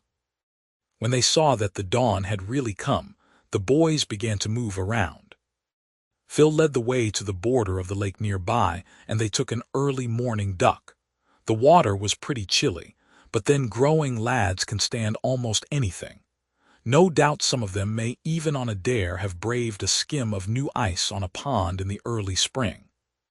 After a bit, when they had finished their dressing, preparations for breakfast came next in order. Things began to look decidedly comfortable about that time. They forgot all unpleasant things, and the rattle of tongues would have made anyone believe in the story of the Tower of Babel. Everyone had his plans laid out, and numerous pet schemes to work. Phil, of course, meant to roam around the neighborhood and see what discoveries he could make in connection with the haunts of small animals, or places where they used to speak after the manner of a hunter or trapper. If he could find such a favorite spot, it was his plan to set his trap on the succeeding night, with the intention not of harming the creature, but getting him to touch off the flashlight, and thus take his own picture. Lub's enthusiasm seemed to have petered out, in that he manifested no immediate intention of climbing to the roof of the cabin. The truth of the matter was, Lub always showed a disposition to put things off. Procrastination was one of his greatest faults, even as too much haste had always been X-Ray Tyson's besetting sin. There was the whole day before him, so what need of undue speed? Taking things easy had become second nature with Lub. Besides, as a final argument, he had gorged himself with the fine breakfast, which of course he had helped to cook. And it would be too bad to risk indigestion while on this outing. So Lub just lay around and bothered some of the others by asking innumerable questions. Still, he was always willing to assist if called upon, and for that he was forgiven his lazy habits. It was toward the middle of the morning when Phil came back again, after roaming around. His manner gave them to understand that he had met with some success. "Find any place to make your layout tonight, Phil?" asked Lub. "Yes, one splendid spot where a coon seems to travel down to the water's edge to fish or something or other," Phil replied. "You can see his tracks going and coming as plain as anything. I've marked a place where I can tie my camera and fix the bait so he'll have to be in range when the flash comes. This afternoon I'm meaning to go further afoot and see if I can run across bigger game." "You certainly look as if you enjoyed this sort of thing," ventured Lub, a little enviously. For he often wished that he had it in him to love tramping and all that pertained to woodland sports. "Why, it seems to grow on you," admitted Phil, with considerable animation. "In the start I didn't care a great deal about it, and sometimes called myself silly to want to spend so much time trying to circumvent little animals and get a flashlight picture of them. It's hard work too, because they're not only shy but cunning as well. What little I've managed to do along that line has made me keen on the subject, and right now I believe I'd rather shoot a moose with a camera than with my Marlin rifle." Ethan laughed a little and shook his head. "I confess that I don't understand it, Phil," he went on to say. The real thrill must be lacking. You can only get it when you're bent on bagging your game. That's the thrill that comes down to us from our savage ancestors who had to live by hunting. I'm able to judge of that, Ethan, because I've tried both ways. And I give you my word I feel just as much pleasure when I'm trying to outwit a cunning fox as you do when you trap one. I get his picture and you have his pelt, that's all the difference. Well, replied Ethan with a grin, when that same pelt brings you in more than a cool 300, it makes considerable difference in the end. Lub began to make faces, and swallow very fast at hearing that, as though he had come near choking. But in fact it was to keep from chuckling, and thus arousing suspicion in the mind of the hoodwinked Ethan. I noticed you down on your hands and knees, Ethan, over where we thought we saw that moving figure of a man last night, Phil went on to say, changing the subject hastily, partly from the same reason that influenced Lub to cough and gasp. Did you find out anything? At that the other assumed a mysterious air. Well, first of all, we weren't mistaken, you want to know, boys, he remarked. Then it was a sure enough man, asked Lub, beginning to be deeply interested. That's what it was, Ethan assured him. I found his trail as easy as turning over my hand, even followed it some ways off but lost the same among the rocks. When we saw him turn away, he didn't come back again but kept straight on. He must have been watching us through one of the windows, suggested Lub. If he was, he made up his mind we were too many for him to tackle, and that he had better clear out for good, Ethan continued, as though he had been figuring it all out beforehand, and had his mind made up. Do you think he could have been the same party who was in our cabin before we came along, Phil? Asked Lub. It looks that way, the other told him. If this man had just been a stranger, up here to try the fishing or something like that, he would have knocked on the door and tried to make our acquaintance. As it was, he watched us and then cleared out. Let's hope he won't think to come back again, Lub pursued. Better hurry and get that strainer fixed on the top of our chimney, Lub, advised Ethan, a little maliciously. First a bear, and the next thing to drop down on us might be a real man. Oh, leave that to me, the other assured him. I haven't quite figured it out in my mind just how I'll fix it, but after lunch I'll get busy. And believe me, when the Fenwick screen is applied, not even a possum or a squirrel can invade our cabin home. It'll be impervious to man or beast. Better get out a patent right away on the thing then, Lub, he was advised by the scoffing Ethan, or some wise duck will be stealing the idea from you. Where's X-Ray? Asked Phil, suddenly noticing that the fourth member of the camping expedition was missing. Ethan looked at Lub inquiringly. You see, I was so busy reading the signs of that trail, I never once thought a thing about anyone else. Lub, you must have seen where he went, didn't you? Last I saw of him he was down on the lake shore, replied the other. He had his fishing rod along, and I understood him to say he meant to look for some grasshoppers or crickets or something for bait, because he felt trout hungry. X-Ray has a weakness for fish, you know, Ethan declared. He said he'd be the boss fisherman of the bunch while we were up here, and even dared me to take him up, the one to win who could show the greatest number, biggest variety, and the heaviest fish of all that were taken. I think I'll go him, if I can find time to bother. And I'll encourage you both to the limit, chuckled Lub, because that means we're bound to have all the fine trout we can eat while we're here. May the best man win. I know how to cook 'em to beat the band, by rolling each trout in cracker crumbs, and then frying in hot grease from fat salt pork. Makes my mouth fairly water just to mention it. We won't forget that, Lub, Ethan told him. And you can consider that you're hereby appointed the official fish-frying man of the lot, for if there's anything I hate to cook, it's fish. Eating's another story, and I always try to do my duty there. I thought I heard someone call out then, said Lub, looking around him. Must have been a crow cawing or a gray squirrel barking, suggested Ethan. They listened for a dozen seconds but heard nothing.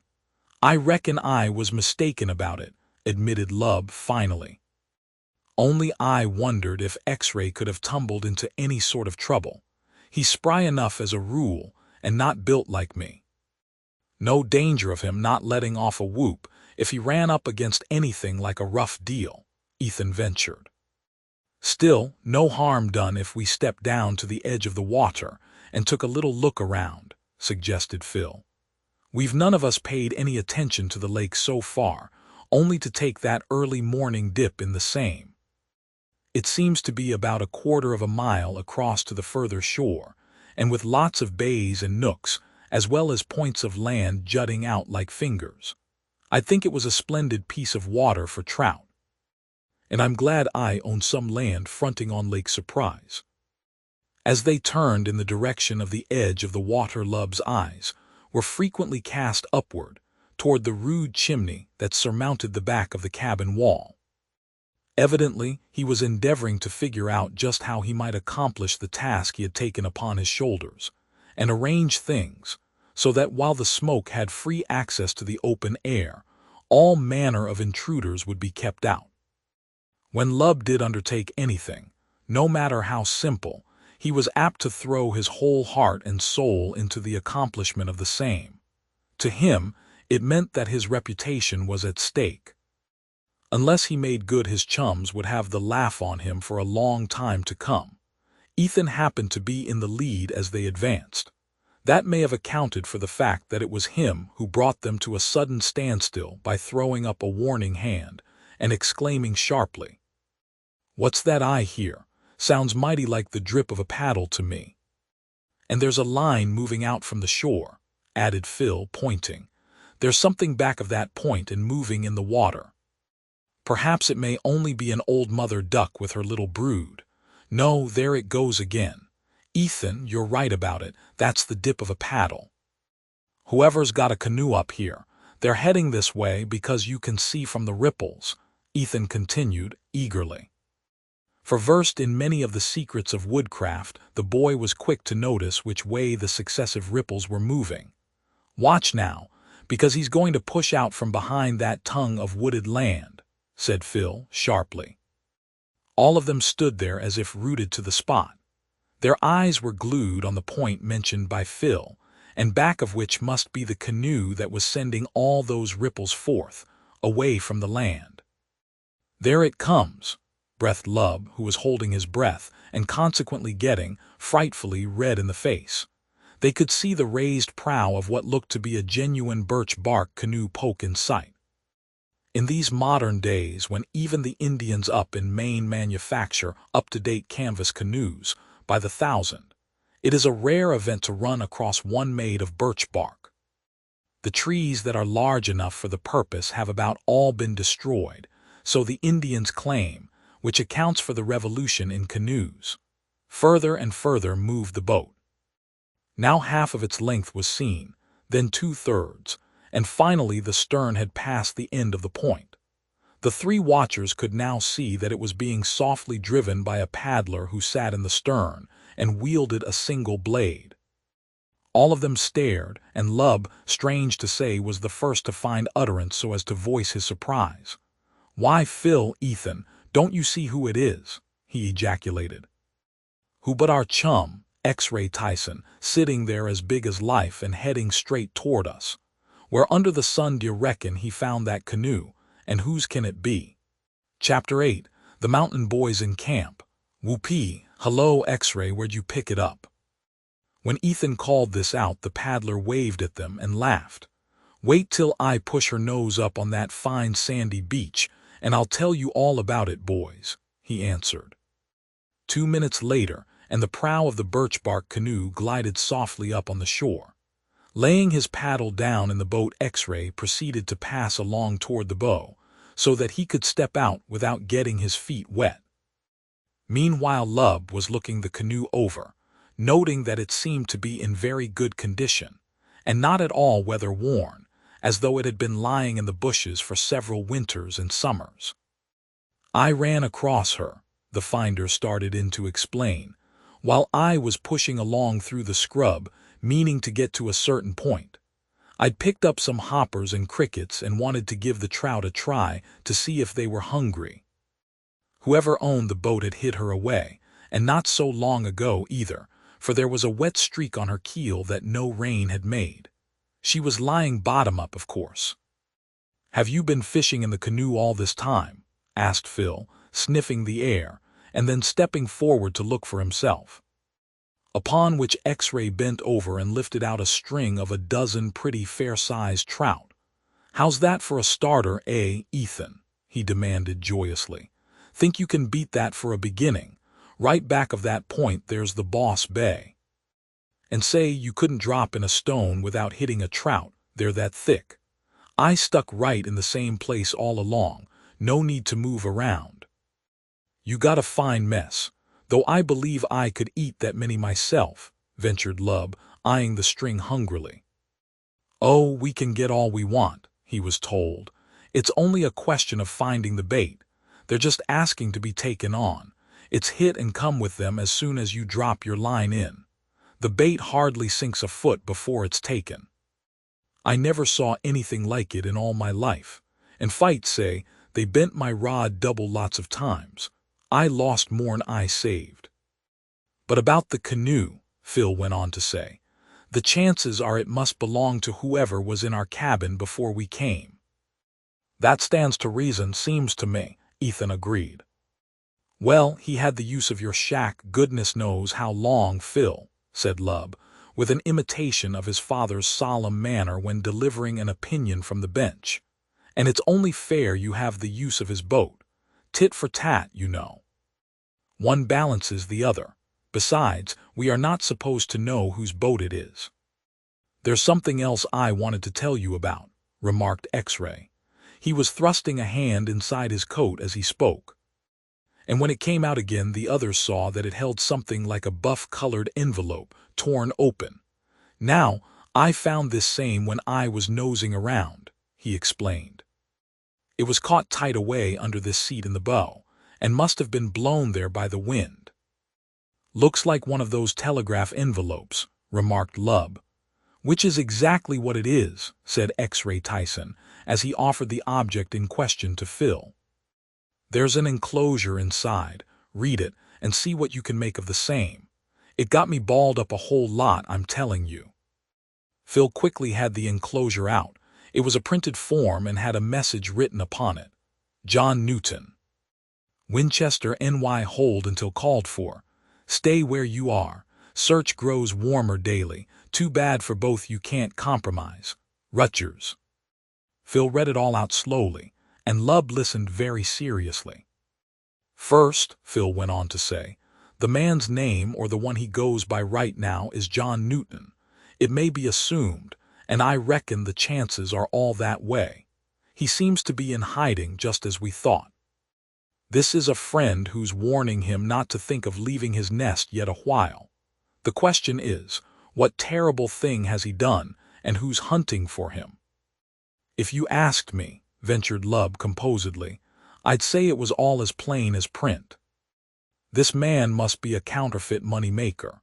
The Secret Service people are looking for him everywhere because, like as not, he's big game. And you can see how this Rutgers, who is of course a chap of the same kind, is telling him how hot the hunt is getting to be." "It does look a little that way," admitted Phil. "There's only one thing that bothers me." "Go on and explain what you mean," urged Ethan. "The last part of the message doesn't seem to go with that sort of an explanation," said Phil. "As how?" "Read it again and let us see, Phil," Lub requested. "Too bad for both you can't compromise. Now, the government never allows itself to enter into any bargain where a rascal can get off. He may turn state's evidence against his pals, and in that way get lighter punishment. But there can be no such a thing as compromising a felony against the United States government." "Phil, you're right about that, and I know it," declared Lub ponderously. "I'll keep this telegram, if you've no objection," Phil continued, "and try to hit on some other sort of explanation later on. If we only had the key, this mystery would all be simple enough, I'm thinking."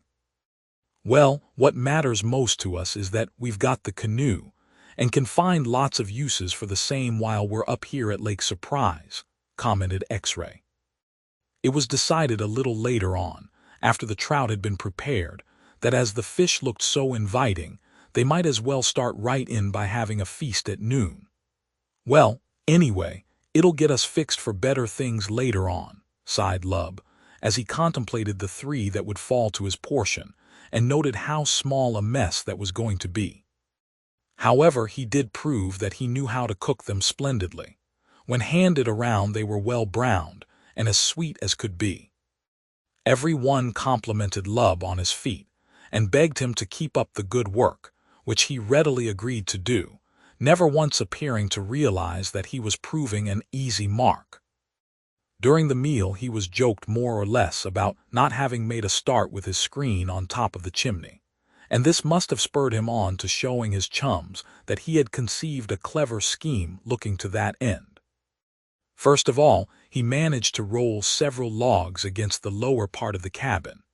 These, upon being lifted in a pile, formed a means for climbing up onto the roof. Without some such assistance, Lub would have had no end of trouble in getting started on his self-chosen job. The others paid little or no attention to what he was doing, since they had various plans for passing the afternoon away.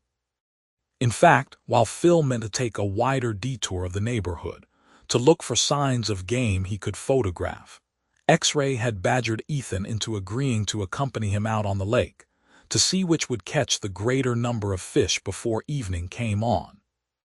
They were now industriously searching for grubs, crickets, grasshoppers, or even angleworms, so as to tempt the fat trout to take hold. It was while this was going on that a muffled cry came to their ears. "Listen." "Wasn't that someone calling for help?" demanded Ethan, scrambling to his feet, with a can that had held Boston baked beans in his hand, into which he had been introducing crickets and such things, it having only small holes punched in its sides, besides the larger one which he kept stopped with a handful of grass. "There it goes again," said X-Ray, turning all around as though so bewildered that he could not place the direction from which the call came. "Look at Phil, will you, how he's putting for the cabin," ejaculated Ethan. "Do you think it can be a bear or a panther or anything like that? And is he meaning to shut himself in?" asked the other, his voice showing signs of trembling in spite of his well-known bravery. "Shucks. No, don't you see he's aiming to reach the back of the cabin, where Lub's heaped up that stuff? He's meaning to climb on the roof. It must be Lub's fallen partway down the old chimney and stuck there. Hurry and let's get along to help pull him out." With that they started on a mad run. As the shack was close at hand, they managed to arrive at almost the same time Phil clambered on the roof. For such nimble fellows the task of mounting to the roof was not a difficult one. When they reached there, they found that Phil was leaning over and seemed to be giving directions. "Is it Lub?" "And has he fallen down inside?" asked X-Ray quickly, hardly knowing whether to burst out into a laugh or look sorrowful. "Yes, and it happens that he's stuck there in such a way he can't go down any further and isn't able to climb up. You hold on to me, both of you, while I lean in and see if I can get hold of his hands. Tell us when to yo-hevo, will you, Phil? Something'll have to come, only I hope we don't pull his arms off," chuckled Ethan, beginning to see the humor of the situation, now that it looked as though Lub was not hurt in any way, only discommoded, as he afterwards called it. So while Phil leaned over and thrust himself partway down into the gaping aperture, his 2 comrades, seizing hold of his lower extremities, prepared to pull with might and main. "Now get busy," they heard a half-muffled voice say, and at that X-Ray and Ethan began to tug. There was heard considerable groaning and puffing, but they were not to be denied. Slowly but surely Phil's body was coming upward, until finally the head of Lub appeared above the top of the slab-end hard-mud chimney. "I know it's a tough joke on me, boys," he said, humbly enough, after he had clambered on to the roof, and rubbed some of his scraped joints with more or less feeling. But after all, it was an accident. How was that, Lub? Asked X-Ray, examining a number of stout stakes which apparently had been cut to certain lengths, and were intended to be fastened crossways in the chimney, being pounded into position with a hatchet. Why, I had one of those prison bars in position, and unfortunately leaned too hard on the same, Lub explained. The pesky thing betrayed your confidence, did it? Demanded Ethan. Just about how it happened, the other continued frankly. I must have tried to save myself, more through intuition than because I had time to think about it. Anyway, I got doubled up somehow, and that's the reason I stuck in the flue. One thing I'm glad of, and that is you fellows were close by and could hear me yelp. If you'd gone off, I might have had to stay there all afternoon, and let me tell you, it would have been no joke. Ready to give it up as a bad job, are you, Lub? Questioned X-Ray. What, me quit for a little thing like that? Burst out the other. I should hope I was a better stayer than that, boys. It only makes me clench my teeth and resolve to conquer or die. Well, please don't die in our chimney flue, begged Ethan. Because you know we need it to keep our fire going, so we can cook 3 meals a day. I think you must have pounded that first bar down a little too far, that's all, Lub. Better luck next time. They left him industriously at work.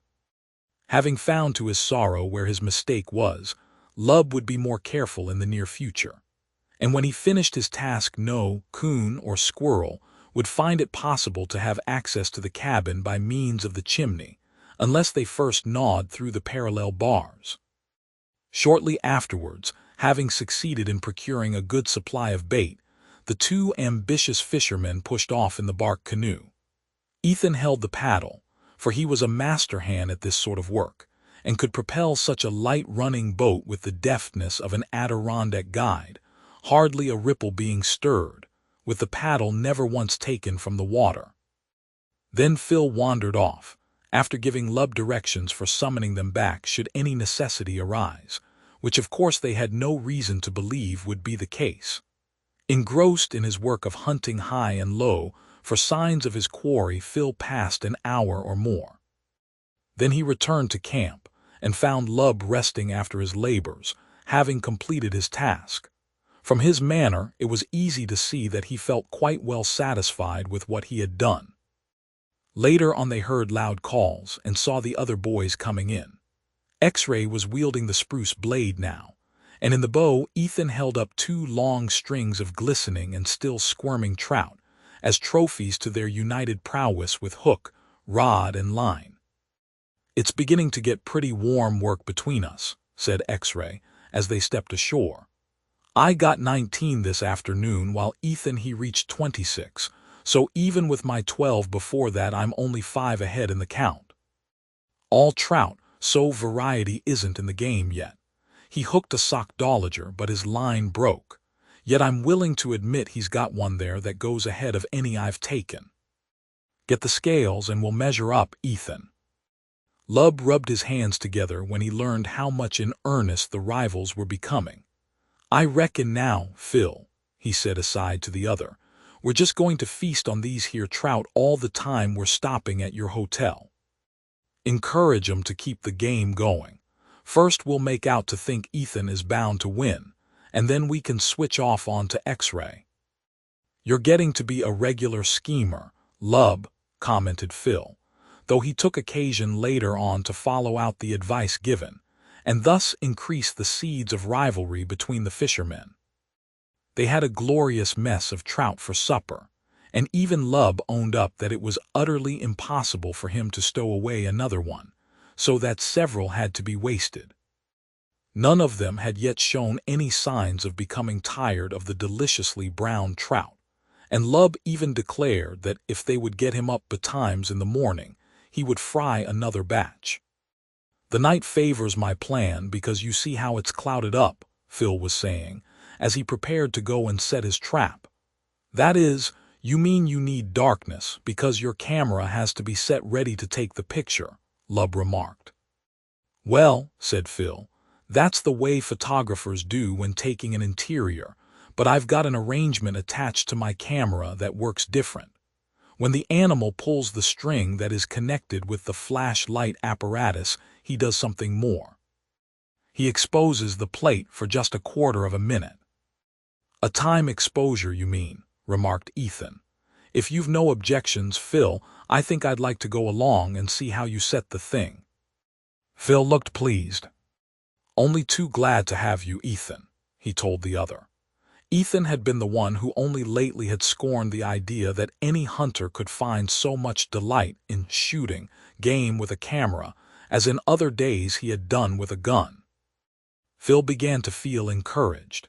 He knew only too well from his own personal experience that once the seed had taken root, it was bound to sprout and grow rapidly. Ethan's genuine love of all outdoors, together with a nature that could not be called cruel, would make it fallow ground that the seed had fallen upon. Results were sure to follow. So Phil led the way to the place where he had discovered that one or more of a colony of coons had actually made a trail leading to the lake, going and coming so many times. He had half-jokingly declared that they went down when fish hungry to look for an unwary trout. Whether this could really be so or not, Phil, of course, was in no position to prove. But they do eat fish, Ethan remarked as they walked along together. I've seen a big buck coon snatch one out of the water. Some people say they bob the end of their striped tail on the surface as they sit on a log, and in that way lure a fish close in. As I never saw such a thing, you'll have to take the story with a grain of salt. He was really very much interested in the way Phil set his trap, and asked a lot of questions, all of which the other obligingly answered. And after everything had been arranged, the two chums, who had such a mutual love for the great outdoors, walked back to the birch bark lodge in company. Chapter 9. The Coon Photographer. Lightning. Why, we're going to have a storm, exclaimed X-Ray Tyson. They were all beginning to feel somewhat tired, and Lub must have had as many as 6 or 7 little cat naps. The fire was burning cheerily, and the interior of the cabin pretty close, despite the fact that the door had been left wide open. Well, let her rain, muttered Lub. We haven't anything to get wet outside of our canoe, and it won't hurt that. Phil had arisen to his feet. There was a peculiar smile on his face, Ethan saw. He looked satisfied about something. I hope you fellows can spare me the lantern for a little while, he said. Well, that's queer, observed Lub in bewilderment. What's doing, Phil? Demanded X-Ray Tyson. I think I'll go out and get my camera, the other returned. Then Ethan chuckled. I thought that was what it must have been, Phil, he observed dryly. Oh, I see, Lub went on to say. Afraid of the rain, of course. Well, I suppose it would ruin the thing to get it wet. Too bad you've had all that work for nothing, Phil. Yawning as he said this, X-Ray tried to look sympathetic, but was really too sleepy to be anything but ridiculous. Oh, I don't know about that, Phil told him as he picked up the lantern. I've got a hunch that the thing's been played to the end of the string. Ethan chuckled some more. Both Lub and X-Ray opened their eyes and began to realize that there was something more to this thing than they had grasped. Whatever can you mean by that? Asked Lub, while the fourth boy, quicker to catch things, cried out, Oh! Then that wasn't a flash of lightning after all, Phil. After a kind it was, Phil went on to say. In fact, I believe my trap has been sprung. Mr. Coon was early on the trail tonight. I'd better go and see. If the thing's happened, no need of leaving the camera out all night and take chances of a shower. Coming along with me, Ethan? Sure thing, declared the other, who had only been waiting for an invitation, as Phil very well knew from the eager look in his eyes. They soon arrived on the spot. It's all right, observed Phil immediately. Trap sprung, you mean? Asked his comrade. Yes, you can see where the bait has been carried away from the place where I fixed it, he was told, as Phil pointed out where the cord ran. I guess the flash gave the poor old coon the scare of his life, Ethan went on to say, considerably amused. It was an object with Phil to encourage this interest on the part of his chum. Accordingly, after gathering up the camera and flashlight apparatus, he had Ethan closely examine the marks that were plainly seen about the place where the bait had attracted the attention of the little animal. As has been said before, Ethan was a practical woodsman and knew a great deal about all things connected with outdoor life. Trailing had long been one of his particular hobbies, hence, he was able to tell just what must have happened there. Here's where the coon came along, just as he'd likely done on many another night when he felt fish hungry. And about here, Phil, he began to get a whiff of that green corn you fetched with you to use as bait. "How do you make that out?" asked the other, partly for information, and also with the idea of keeping up Ethan's interest, which he could easily see was growing right along. "Why, the marks have a different look," Ethan explained. He stopped right here to sniff and then went forward on the run, all caution thrown to the winds. "That took him up to the bait," suggested Phil. "Yes, and you bet he didn't waste a single second laying hold of the same," Ethan ventured, positively, just as though he might be watching the entire performance with his own eyes, instead of figuring it out. "Like as not it's been a long time since this particular coon had a chance at an ear of juicy green corn," observed Phil. Perhaps he never even saw one before, but his instinct told him what a good thing was when he ran across it. As he began to pull at the cob, meaning to carry it off to his den, there came that dazzling white flash, Ethan continued. "It petrified the coon for the instant," explained Phil. "That happens in nearly every case. If you look close, you'll find that the animal always has a startled expression. I rather think any of us would if a flash like that blinded us just when we'd started to pick up the biggest watermelon in the patch." "It frightened Mr. Coon away, of course," said Ethan. "But he may sneak back here again before morning," laughed Phil. "You can see where his teeth cut into the green corn, and the memory of that one taste will make him ready to take chances again." He dropped the half-ear of corn on the ground as he spoke. "You mean that the poor old chap isn't going to be cheated out of his fine treat, eh, Phil?" "He deserves something," was the reply, "because I reckon he's given me a cracking good picture. I want him to know I appreciate his pull at my latch string." This closed the incident, but on the way back Ethan continued to ask numerous questions. These the other always answered to the best of his ability, for it was his desire to interest Ethan more and more. And Phil felt satisfied when, just before they arrived at the cabin, Ethan gave expression to an admission. "Well, I'm ready to own up, Phil, that if for any reason I couldn't have a gun, or use one because the law was on all game, I might take some stock in hunting by flashlight, and with a camera. And the knowledge you have, Ethan, of wild animals' ways would make you a master hand at the game, if ever you bothered taking it up." "Think so?" remarked the other, naturally pleased at this sort of appreciation on Phil's part. "I'm sure of it," he was told. Nothing more was said at the time. Phil felt positive, however, that he could count on Ethan's cooperation so long as they remained at Birch Bark Lodge. It was not long before they all sought their bunks. The night passed without any alarm. Lub had assured his comrades they need have no fear of any unwelcome guest dropping down the chimney again. He had insured against such an event happening, and apparently felt the utmost confidence in his own invention, for he seemed to drop asleep almost as soon as he settled down in his blanket. Again in the morning they enjoyed their plunge in the lake, although Lub had to be strongly urged before he consented to join them. When he mentioned trout, he was gently but firmly told that it was folly to whip a willing horse. "Don't let's have fish every meal," urged X-Ray Tyson, "or we'll all be sprouting gills and dorsal fins and scales. Once a day after this ought to satisfy the trout hunger. Now it seems to me that's a bully good fire for camp flapjacks." "Just what it is," agreed Ethan with enthusiasm. "That suits me all right," Phil agreed, "and we all know the kind you can make, Lub. If you want any help, call on me." "Oh, it's only a pleasure to me, so long as I know my efforts are appreciated," said Lub, just as they all knew he would. The flapjacks must have been good, for not a piece of one was left after the four boys had finished breakfast, and they even had the audacity to bait Lub on top of it.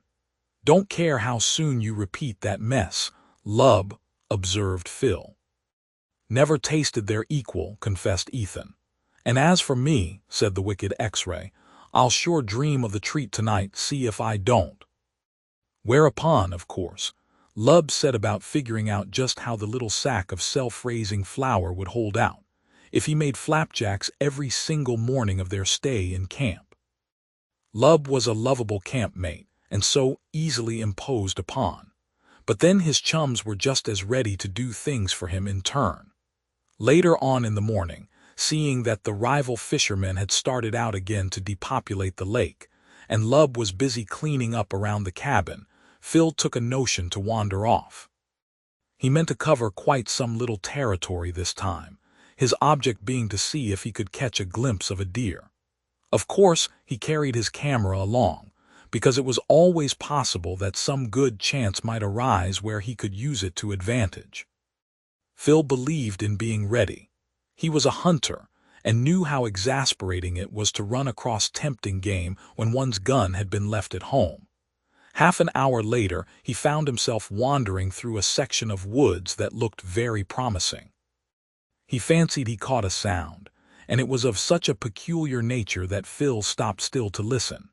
Yes, it was not the whiff of a startled deer or moose, but struck the astonished boy more like the wailing cry of a distressed child. Chapter 10. Finding a Sunbeam. At first Phil found it hard to believe he heard aright. "I've known cats to make sounds like a baby crying when they were facing each other and ready to scrap," he told himself.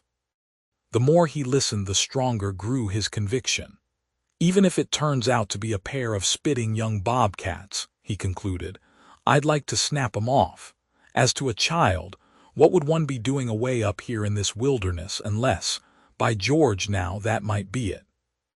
He had suddenly remembered how they found the little cap, yes, and a baby silver thimble in the cabin. It was no trouble at all to locate the source of the sounds. The sobs continued as he advanced.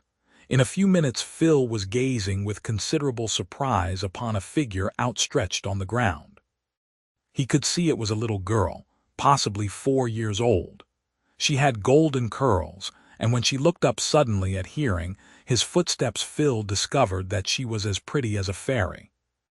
Just then she looked a little forlorn, since her face was soiled from the dirt, and tears had made furrows down her cheeks. She scrambled to her feet, and seemed hardly to know whether to try and run away, or put her childish trust in this strange boy. Now Phil was always a favorite with younger children. They all loved him because he had such a pleasant face, engaging laugh, and seemed to know just how to appeal to a child's heart. Few boys care to bother with little tots. They only appear as a nuisance in their eyes. Phil, however, was different. "Hello, here, little girl, what's all the trouble about?" he asked cheerily, and somehow there must have been magic in his voice, for the look of fear left the child's face immediately. She recognized a friend in need. As a rule, children, just the same as most dogs do, have an instinct that tells them who to trust. "Izzy lost it," she said simply, with a little sob in her voice. Phil had now reached her side. She did not shrink from him as he bent down and put his hand gently on her curly head. Something that she saw in his kind eyes, perhaps the vein of sympathy so pronounced in his tones, told her this strange boy could be safely trusted. "Now that's too bad," Phil went on to say, just as if he himself had been losted and hence knew how it felt. "But who are you lost from?" "Daddy," she said simply, as though taking it for granted that everyone must know who was implied by that term. Because to her mind there was only one daddy on earth. Phil believed he saw it all now. The man who had occupied the cabin had this child with him. For some unknown reason he had taken alarm, perhaps because of their coming to the lonely lake, and made a hurried change of base. Why he had prowled around on that first night, it was of course impossible for the boy to say, unless he simply meant to satisfy himself with regard to their intentions. And now, the little girl had managed to lose herself in the woods. No doubt the father would be searching everywhere for her. Phil thought it all over, even while he was soothing the child and telling her he would see to it that she found Daddy again. He could not leave her there in the open pine woods, that was sure, and since there could be no immediate way of learning the present abode of the mysterious man, the only thing left for Phil to do was to take the little girl to camp with him. In due time, no doubt, the father was sure to turn up there to claim the child. They would try to convince him that it was none of their business what made him hide away from his fellows as he was doing. So Phil made up his mind. He had by this time managed to distract the child's thoughts from her troubles. Indeed, this was no difficult task for Phil Bradley. Already she had laughed at something he had said. When Phil heard what a sweet laugh that was, he immediately told himself, "I warrant that there's a man chasing wild through the woods right now, trying to find this little sunbeam. I know I'd be, if I missed a merry laugh like that at my fireside." "My name is Phil," he told her, "and won't you tell me yours?" "Why, it's Maisie," she quickly answered. "Maisie what?" he continued. "No, just only Maisie," the little girl told him positively. Phil was baffled, for he had hoped to learn Daddy's name. He did not attempt anything further along that line. "Now, Maisie," he went on to say, "you'll come with me, won't you? You must be hungry and want some lunch. We'll find Daddy pretty soon, you know, and you wouldn't want to stay out here in the woods all by yourself." She looked alarmed at the mere suggestion of such a thing. It pleased the boy to notice how eagerly she seized his outstretched hand, to which she clung confidingly. "Oh, no, 'cause I'm afraid. I saw a big bear once. Daddy shooed it away from our house. And oh, it whiffed and whiffed just awful. Please take me with you, Phil." "Just what I'll do, Maisie. You see, I have 3 friends, all boys who will be glad to see you, and when Daddy comes he can take you back home." "Home?" The child repeated the word after him. There was a bewildered look on her face. Phil judged from this that some memory was awakening. "Home, Daddy, Muzzer," he heard her say almost in a whisper. "Oh, you didn't tell me that your mother was up here too." "Is she with Daddy, Maisie?" Phil asked her as they walked slowly along. She looked up. The wistful glow in her eyes gave the boy a strange feeling. "Oh, number Muzzer gone far away. She never come to her little girl now," he heard her say. And somehow the thought that she meant her mother was dead kept Phil from questioning her any further. The little thing had evidently already recovered from her recent grief. She trusted in Phil, and believed that it would only be a matter of a short time before he would bring Daddy. In her eyes Phil was a magician. Nothing could be beyond his power to accomplish. That is what the faith of a child means. She prattled all the way along, and yet it was pretty much about the woods, the flowers she liked to pick, the noisy scolding squirrels, and how Daddy had always watched over her so carefully since they came up here, ever and ever so long ago. Not once did she refer to any former life. It seemed to be in the nature of a closed book with the child. Phil was waiting to see how she acted when they came in sight of the cabin, for he felt sure she must recognize it. She pointed to several things, even telling him that the tree with the dead top was where Bushy Tail lived and had a family, so Daddy said, and Daddy knew everything. All at once the child gave a cry. She had discovered the cabin. "Oh, I live here," she burst out, and disengaging her hand from that of her champion, she flew to the open door and burst in, shrilly crying, "Daddy, Daddy!" Imagine the astonishment of Lub. He happened to be sitting tailor fashion on the floor sewing a button on that he had burst off. Ethan told him when he gorged so much the evening before. Hearing a flutter, and then that cry in a childish voice, Lub turned to see what he thought at first must be a specter. The little girl was abashed to find only a stranger there. Her sudden hopes being so suddenly dissolved, brought the tears again into her eyes, but Phil quickly managed to brighten her up. And Lub was ready to do almost anything to please the little miss, even to trying to stand on his head had she demanded it. Then, along came the other fellows. Of course, both of them were as much astonished as Lub had been, but at the same time showed that they were not sorry to have such a little sunbeam around. Among themselves, of course, they talked it all over, and knew that Maisie must be the child who had been the sole companion of the lonely occupant of the cabin. Too bad if it turns out he's a scoundrel and a lawbreaker with such a bully little girl belonging to him.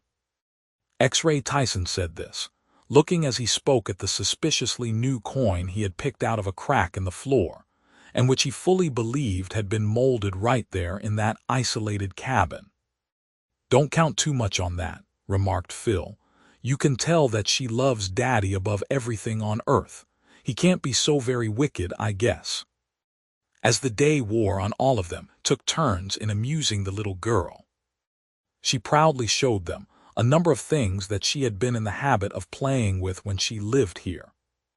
Not once did she speak of a former life. Everything seemed to be associated with Daddy. And as the other boys had been told by Phil what he thought in connection with her mother being dead, of course they were careful not to mention the word, for fear it might cause her sudden grief. During the afternoon her merry laugh was heard frequently. Childish troubles soon fade away, and surely a little girl could not wish for a better lot of big brothers than these 4 boys seemed to be. They anticipated her every wish, and after a while Maisie even seemed to look upon them in the light of old and tried friends. Phil had arranged it that, while their little guest honored them with her company, she was to have his bunk. He could make himself fairly comfortable on the floor somehow. A bunch of hemlock browse would do for a mattress, and if the fire was kept up, a blanket was hardly necessary. Phil felt a little fearful that at night she might miss a familiar figure and cry herself to sleep wanting Daddy. He was agreeably disappointed, however. Maisie ate supper with her protectors and cuddled down in the arms of Lub, to whom she had taken a great fancy. Perhaps it was because he had so much to do with the getting of meals, although it was hardly a fair thing to say that, because Lub was kindness itself. There she was finally discovered fast asleep. Lub insisted on them leaving her with her head on his shoulder for a long time. Finally, Ethan and Phil having come back, after setting the flashlight arrangement in a new place, they managed to carry the sleeping child to the bunk provided, without arousing her. The night passed quietly. Phil would not have been surprised had a heavy summons on the door brought them all to their feet, and upon opening up to find an almost distracted man anxiously inquiring as to whether they had seen anything of a lost child. Nothing of the kind occurred. Wherever Daddy could be searching for the missing one, as yet he failed to turn his attention to the cabin where until recently he had lived in retirement, a hermit, as X-Ray Tyson called him. Another dawn came. Breakfast was prepared in almost abject silence. The little girl was still sleeping. All of the boys had tiptoed up and taken a peep at her lying there, as though hardly able to believe it could be so. Phil had washed her face and hands the first thing, and with her rosy cheeks and lips, with the masses of golden, natural curls, she certainly looked, as Lub expressed it, pretty enough to eat. So breakfast was prepared almost in silence. When any of them found occasion to speak, it was laughable to see how they got their heads together and whispered. Just before Lub had breakfast ready to serve, Maisie called out to Phil, and was soon ready to sit down at the table with 2 of her newfound friends, there not being room for all. X-Ray, thinking to pick up some information, called the child's attention to the scorched places on the heavy board, apparently done with molten metal. "See what Daddy did," he went on to say. And immediately the others, guessing his game, waited to see the result. The little girl looked from X-Ray down to the scarred surface of the table. She shook her head vigorously in the negative and looked indignant. "Daddy didn't," she exclaimed, with a vigor that settled that question. "These marks were here when you came, were they, Maisie?" asked Phil. This time she nodded her little curly head in the affirmative. No more was said.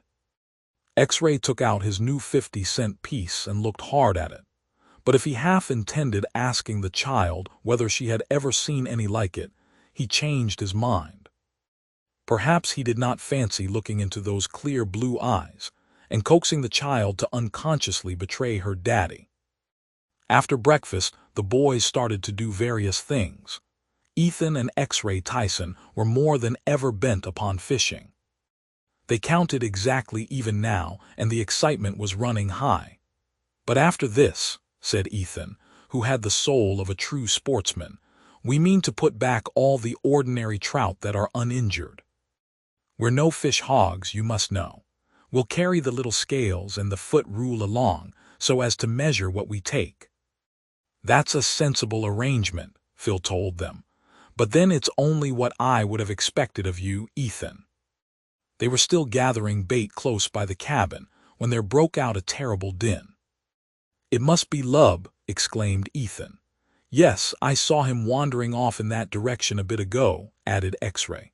"What can have happened to him?" exclaimed Phil, his mind running to panthers, ferocious bobcats, hungry bears, and even an excited father, wild with searching for his lost child.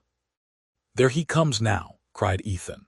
"How funny he acts," X-Ray went on to say.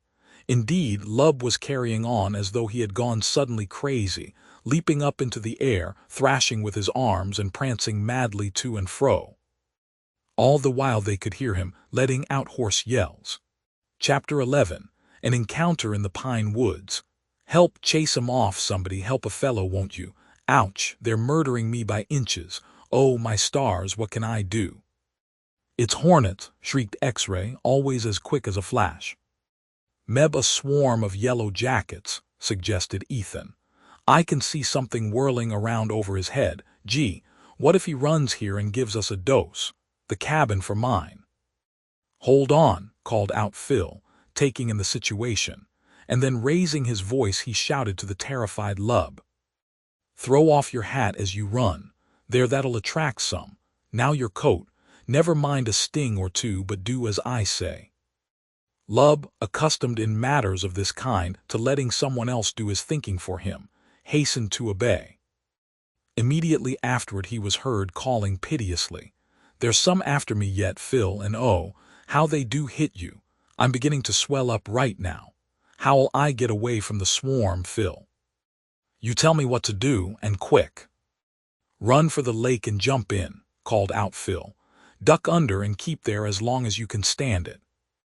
Without thinking twice, and only too willing to blindly obey, Lub galloped straight to the shore of the lake. He happened to strike a little bank where the water was quite deep. "Here I go," they heard him shout, and then came a tremendous splash. "Oh my," gasped X-Ray, "that settles our fishing for this morning. He'll scare every trout in the lake with his thrashing around." Ethan was bubbling over with laughter, and even Phil had hard work to keep from giving a shout when upon reaching the shore they saw what was going on. Lub stood in water up to his chin. He kept bobbing his head in an anxious effort to locate any determined insect that still hovered nearby. Occasionally he would duck entirely out of sight and move along a dozen feet, as though in hopes of eluding the enemy in this way. Taking pity on the poor fellow, Phil assured him the coast was clear, and that he was safe in coming out. Such a woe-begone figure he presented. It seemed like a shame to laugh, but the boys could not have helped it had their lives depended on keeping sober faces. Besides looking like a drowned rat, poor Lub found that his face was already swelling up. His jaws looked as they may have done when he had the mumps. One eye threatened to be lost altogether, on account of the puffiness all around it. His nose had received due attention, and even his hands had failed to come through the scorching fire unscathed. Despite all this, Lub tried to grin, although the effort was, as X-Ray said, pretty much of a ghastly failure. "I know I'm a sight to behold, fellows," whimpered Lub. "I guess I deserve all I got, too, for being such a fool. But how was I to know that old hornet's nest almost lying on the ground under the bush was loaded? "What did you take it for?" asked Phil. "Why," replied Lub, "I supposed it was a regular giant puffball, one of the toadstool kind that go off with a crack and a puff of smoke when you kick 'em." "Then you actually kicked it," cried Phil. "Just what I did, oh." "Murder," gasped Lub, feeling of his enlarged head in dismay. "And it went off all right, I bet you," asserted Ethan, uproariously. "A million of 'em came hustling out and started to eating me up," Lub went on to explain plaintively. "I killed 'em in droves, but there was always a fresh lot. Then I ran, you saw how I had to carry on. Guess it wasn't any laughing matter to me. And it isn't right now. If I keep on swelling like I am, I'll bust. Talk to me about having the big head. Boone, President of the United States, wouldn't make my cranium swell anymore. Phil, ain't you going to do something for a chum that's had trouble?" "Sure I am," announced Phil readily. "Ethan, find some mud and let it be clay if you can. Hurry and get it here. While you're doing it, I'll take the sting out with ammonia. It's lucky I thought to fetch some along." Lub, only two, willingly put himself wholly in the hands of his friends. The ammonia smarted at first, but by degrees the pain began to disappear, as the poison was neutralized by the remedy. "I have to be careful not to let a drop of it get in your eyes, because it would smart terribly," Phil told the patient. "Yes, I know even now how a dog feels when you squirt some of this stuff in his eyes with those little ammonia pistols," Lub remarked. The process was continued until Ethan arrived with the clay. This was fastened on the best way possible by the use of Lub's big red bandana handkerchief.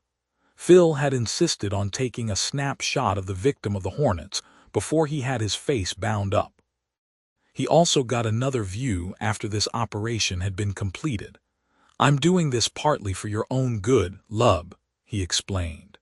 "Perhaps it'll make you feel bad to see how pride always swells before a fall. But then it's going to be a valuable lesson to you. And you'll never kick again before you're dead certain what kind of a puffball it is, because some happen to be inhabited," X-Ray told him. As Lub would very likely not be fit for anything during the rest of that day, Phil took charge, while the rival fishermen were out in the canoe. All the while he enjoyed having the little girl around. She seemed like a real ray of sunshine. "Whatever will we do without her, Phil, if her father blows in here any time and carries her off?" Lub said this in a muffled tone, for he was tied up good and fast, but he meant every word of it. "Perhaps we might get him to let her stay with us," said Phil, showing that he, too, had been thinking along those lines. "If one of you fellows agreed to give up your bunk to Daddy and sleep on the floor with me." "I'd do that and more for the sake of keeping her here," declared Lub. The fishermen reported at noon. X-Ray seemed in high spirits and Ethan correspondingly depressed. It was easy to see which way luck had gone that morning. "Well, there's another day coming," said Phil hopefully. "Yes, and I mean to start in and show him a few wrinkles from now on," Ethan declared, at which the other laughed scoffingly as he remarked, "Oh, so you've just been playing off all this time, have you? Seemed to me you put in your best licks right along. I'll have to think up a few dodges myself, if that's the game." "Everything square and above board, boys," warned Phil. "As fair as can be, Phil." "Neither of us would want to play a mean trick," said Ethan, and his rival echoed his words. After lunch, Phil told them it was their turn to look after the camp while he took a stroll. "Be careful about letting Maisie stray off," was what he told them the last thing, ere starting away, camera in hand. He had managed to develop his 2 flashlight pictures, and so far as he could tell from the films they appeared to be clean-cut good ones. Ethan, after inspecting the negatives, had expressed the opinion that they looked fine. From various indications, Phil began to believe he had the other interested in the work, and that it would not be long before Ethan might be counted as one of those who call it fascinating. Phil was thinking of all this as he walked along. Numerous other things came into his mind also. He even wondered whether some accident might not cause him to come upon Maisie's father, and what Daddy would prove to be. Somehow the boy had come to believe the man could not be bad, or he would never have held the affection of that dear little heart. And he knew from many signs that Maisie certainly fairly worshipped her father. Altogether, the trip up to Lake Surprise was turning out delightfully all around. There might be a few things associated with it that would not always be a happy memory with some of his chums. For instance, there was the episode of the hornet's nest which poor Lub had kicked on the impulse of the moment, thinking it only a harmless puff ball. He would shiver every time some buzzing sound reminded him of his wild flight. But even then, Lub had learned a lesson he could never forget. Phil kept his camera ready for instantaneous use. He knew that if by any great good luck he jumped a deer that had been lying down and sleeping in the heat of the day, it would require considerable presence of mind and a quick action in order to snapshot the animal at close quarters. Being somewhat of an experienced hunter, Phil had been careful when starting out to head into the wind. This was done so that a deer would not discover his presence through any sense of smell until he was close up. Once given a fair chance, and he believed he was capable of handling the situation. As luck would have it, his course took him through the very same neck of the woods where on the previous day he had found Maisie, only now he had gone half a mile and more beyond that spot. All at once, as Phil carefully pushed through a screen of bushes, he heard a scrambling sound. Some animal jumped to its feet, and Phil, as he took note of the dun color, the immense size, the mule-like ears, the square muzzle and the two-thirds grown horns, knew that he was face to face with the king of the Adirondack woods, a bull moose. Chapter 12. When two played the game. The moose looked at Phil, and Phil stared at the moose. Both of them seemed to be equally surprised at the unexpected meeting. Apparently Phil was the first to recover, for the sharp little click of his camera shutter acting, after he had quickly drawn ahead on the bulky animal, told that he was true to his instinct as a nature photographer. It may be that even that little snapping sound angered the moose, or possibly he was just in a mood for trouble. The rutting season was well over by this time of year, and his horns had grown fairly stout, so that they could be trusted to do good service in battle. Phil never knew. In fact, he had no opportunity to make inquiries or conduct any sort of an investigation. All he became aware of suddenly was that the bull moose had lowered his head and started toward him at a full gallop. Now Phil may at times have been called a bold sort of a boy, but he also had a pretty well-defined streak of caution in his makeup. Those towering horns had an ugly look to him. He could easily imagine how inconvenient it would seem to feel them brought into personal contact with some part of his body, with all that muscular power of the big animal butting them on. There was only one thing left for Phil to do, and that was to make himself scarce around that neighborhood as quickly as possible. Although the boy had never in all his life witnessed such a thing as a genuine bull fight, he understood that the first thing to be done was to dodge. The moose was so close to him that he knew he had very little chance of outstripping those long legs in fair flight.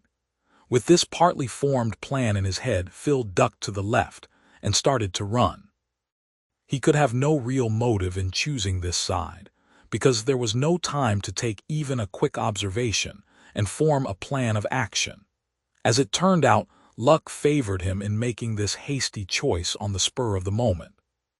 Had he turned to the right, he would have been compelled to cover such an extensive strip of open ground that his fleet-footed enemy must have easily overtaken him. That would have forced Phil to make another side movement, or else be caught up in those branching horns. He knew what this latter must mean, and that once he found himself knocked down and rendered helpless, he would be rolled along, prodded wickedly, and even jumped upon in the endeavor to disable him. On the left, though, there were trees close to him that offered some sort of refuge. Phil, hearing the moose putting after him at full speed, hastened to swing his body around the first of the trunks he came to. It would offer a barrier against the attacks of the animal until he could get his wits about him and figure out some plan. A minute later, and the moose was chasing him around the tree in a merry way. All the games Phil had ever played with his schoolmates in days gone by were not a circumstance to the one he found himself engaged in with that determined animal. The more he was disappointed at reaching his supposed enemy, the greater became the fury of the moose. He stamped and whistled and butted his head against the tree, after which he would start on another fast trot around it, the performance consisting of perhaps a dozen or a score of circles. Phil had the inner ring and could of course move much faster around than the enemy. Still, it was not long before he became heartily tired of that continual and useless work. It began to make him dizzy, too. He found himself wondering whether the moose meant to keep going in these spirals until he had exhausted the boy, and how long it was possible to keep this sort of thing up before he fell over. It was in vain that he shouted in the face of the animal. The sound of a human voice did not seem to have any effect, unless it was to make the beast show fresh animation, as though spurred on to renewed vigor. "However am I to get the better of the old fool?" Phil asked himself between his puffs, for this happened after he had been chased another dozen times around the well-worn path. There was a breathing spell as the moose halted for a brief time. Phil did not cherish any hope or expectation that the beast meant to retire and leave him to himself. In fact, he began to believe the big animal was having the time of his life and enjoying it immensely. "Which is more than I can say I'm doing," Phil grumbled. "This ring-around-the-rosy business is played out, and I've just got to find some way to stop it." Taking advantage of the breathing spell, he cast a hurried look back of him. Of course, he did not dream that such a thing as help could come. On the contrary, his only expectation was that he might find some way by means of which he could extricate himself from his dilemma. Bully. "If I can only make that clump of small trees, I ought to manage it," was what Phil exclaimed. There was no time for more just then. Mr. Bull Moose was ready for another frolic, having freshened up. So again they chased madly around that tree, the hoofs of the animal tearing up the ground until it looked as though he had made a regular racetrack there. When finally the new inning came to a close, Phil was fairly panting for breath and more dizzy than ever. "A few more turns like that would do me up," he gasped, and then gritted his teeth with a determination to make the break he had figured on. Fortunately, the moose always seemed to come to a stand at about the same spot. This brought the little clump of trees exactly behind Phil, which fact would give him a chance to get fairly started before the moose became aware of his intention. Taking in a long breath, the boy suddenly darted away. He instantly heard the moose rushing after him. The distance was short, and so Phil managed to swing around his new shelter, with those ugly horns not more than 5 feet behind him. Well, that was all the margin he needed for safety. The new barrier would cause him to cover much more ground with every revolution, but then it was not his purpose to keep this up any longer than was absolutely necessary. A great wave of relief swept over the boy when he managed to slip in between 2 of the small trees, and found that he was well protected on all sides from the enraged animal's horns. In vain did the moose attempt to insert his head between the trees. Phil kicked at him and continued his shouts. By now, he was beginning to feel that the advantage was swinging over to his side. He had done nothing to incur this hostility on the part of the animal, and was surely entitled to the privilege of defending himself as best he could, even to the extent of inflicting injury on his 4-footed enemy. Perhaps at some time in the past, a monster tree had been cut down on this spot, and these second-growth saplings had sprung up in a circle that was wide enough to afford a nimble boy shelter. The towering horns of the moose, more than anything else, rendered it difficult for him to reach Phil. This second stage of the affair was a decided improvement on the first, Phil assured himself. At the same time, he was not satisfied. He failed to see the fun of being kept a prisoner, cooped up in that limited space for perhaps hours. It was no fault of his that the moose chanced to be in an ugly humor. And just then, if Phil Bradley had had any sort of firearm along, he would have felt justified in dispatching that furious animal. Game laws are good things, but even they must be broken when one's life is placed in jeopardy. Besides his pocket knife, Phil had nothing on his person that could be called a weapon. For once he had even left his hunting knife at the cabin, and bitterly he repented of his unusual thoughtlessness. It would never happen again, he told himself, when he realized how helpless he was. When the moose again started trying to get at him, Phil conceived a new hope. It was in the shape of an inspiration, and he watched eagerly in the expectation that such a thing might come to pass. What if the moose did find a way to crowd his head between two of the trees, by slanting it sideways? What if in his stupidity he was unable to extricate it again, and could only tug frantically backwards, becoming excited and helpless? That would be turning the tables in great shape. Phil had seen cows confined in stall yokes somewhat after that fashion. He also knew how green turtles are captured in large mesh nets down along the Florida coast streams like Indian River. For the stupid creature, having passed its flippers through the net, and being unable to continue the forward movement on account of the bulging shell, simply keeps trying to urge itself on, and never dreaming that it could back out by reversing its flippers. There was one particular place where Phil thought the chances seemed fairly good that the horns of the moose might pass through, provided he turned his head the proper way. In order to try out his scheme, he did all in his power to coax the animal to begin operations in that section. For a while it seemed as though the moose persistently avoided the larger opening. Everywhere else he struggled the best he knew how to reach the prisoner of the saplings, even pawing viciously at him with his hoofs. "I must make a big bluff of meaning to slip out through that hole," Phil told himself, "and when he gets around there perhaps he'll fall into the trap." This he immediately started to carry out. It worked like a charm, too, for he had barely time to dodge back into his asylum when his captor came up against the tree next the wider opening with a bang. After that, Phil easily led him into making a fresh effort to insert his horned head through that opening. Eagerly the boy watched every move on the part of the determined animal.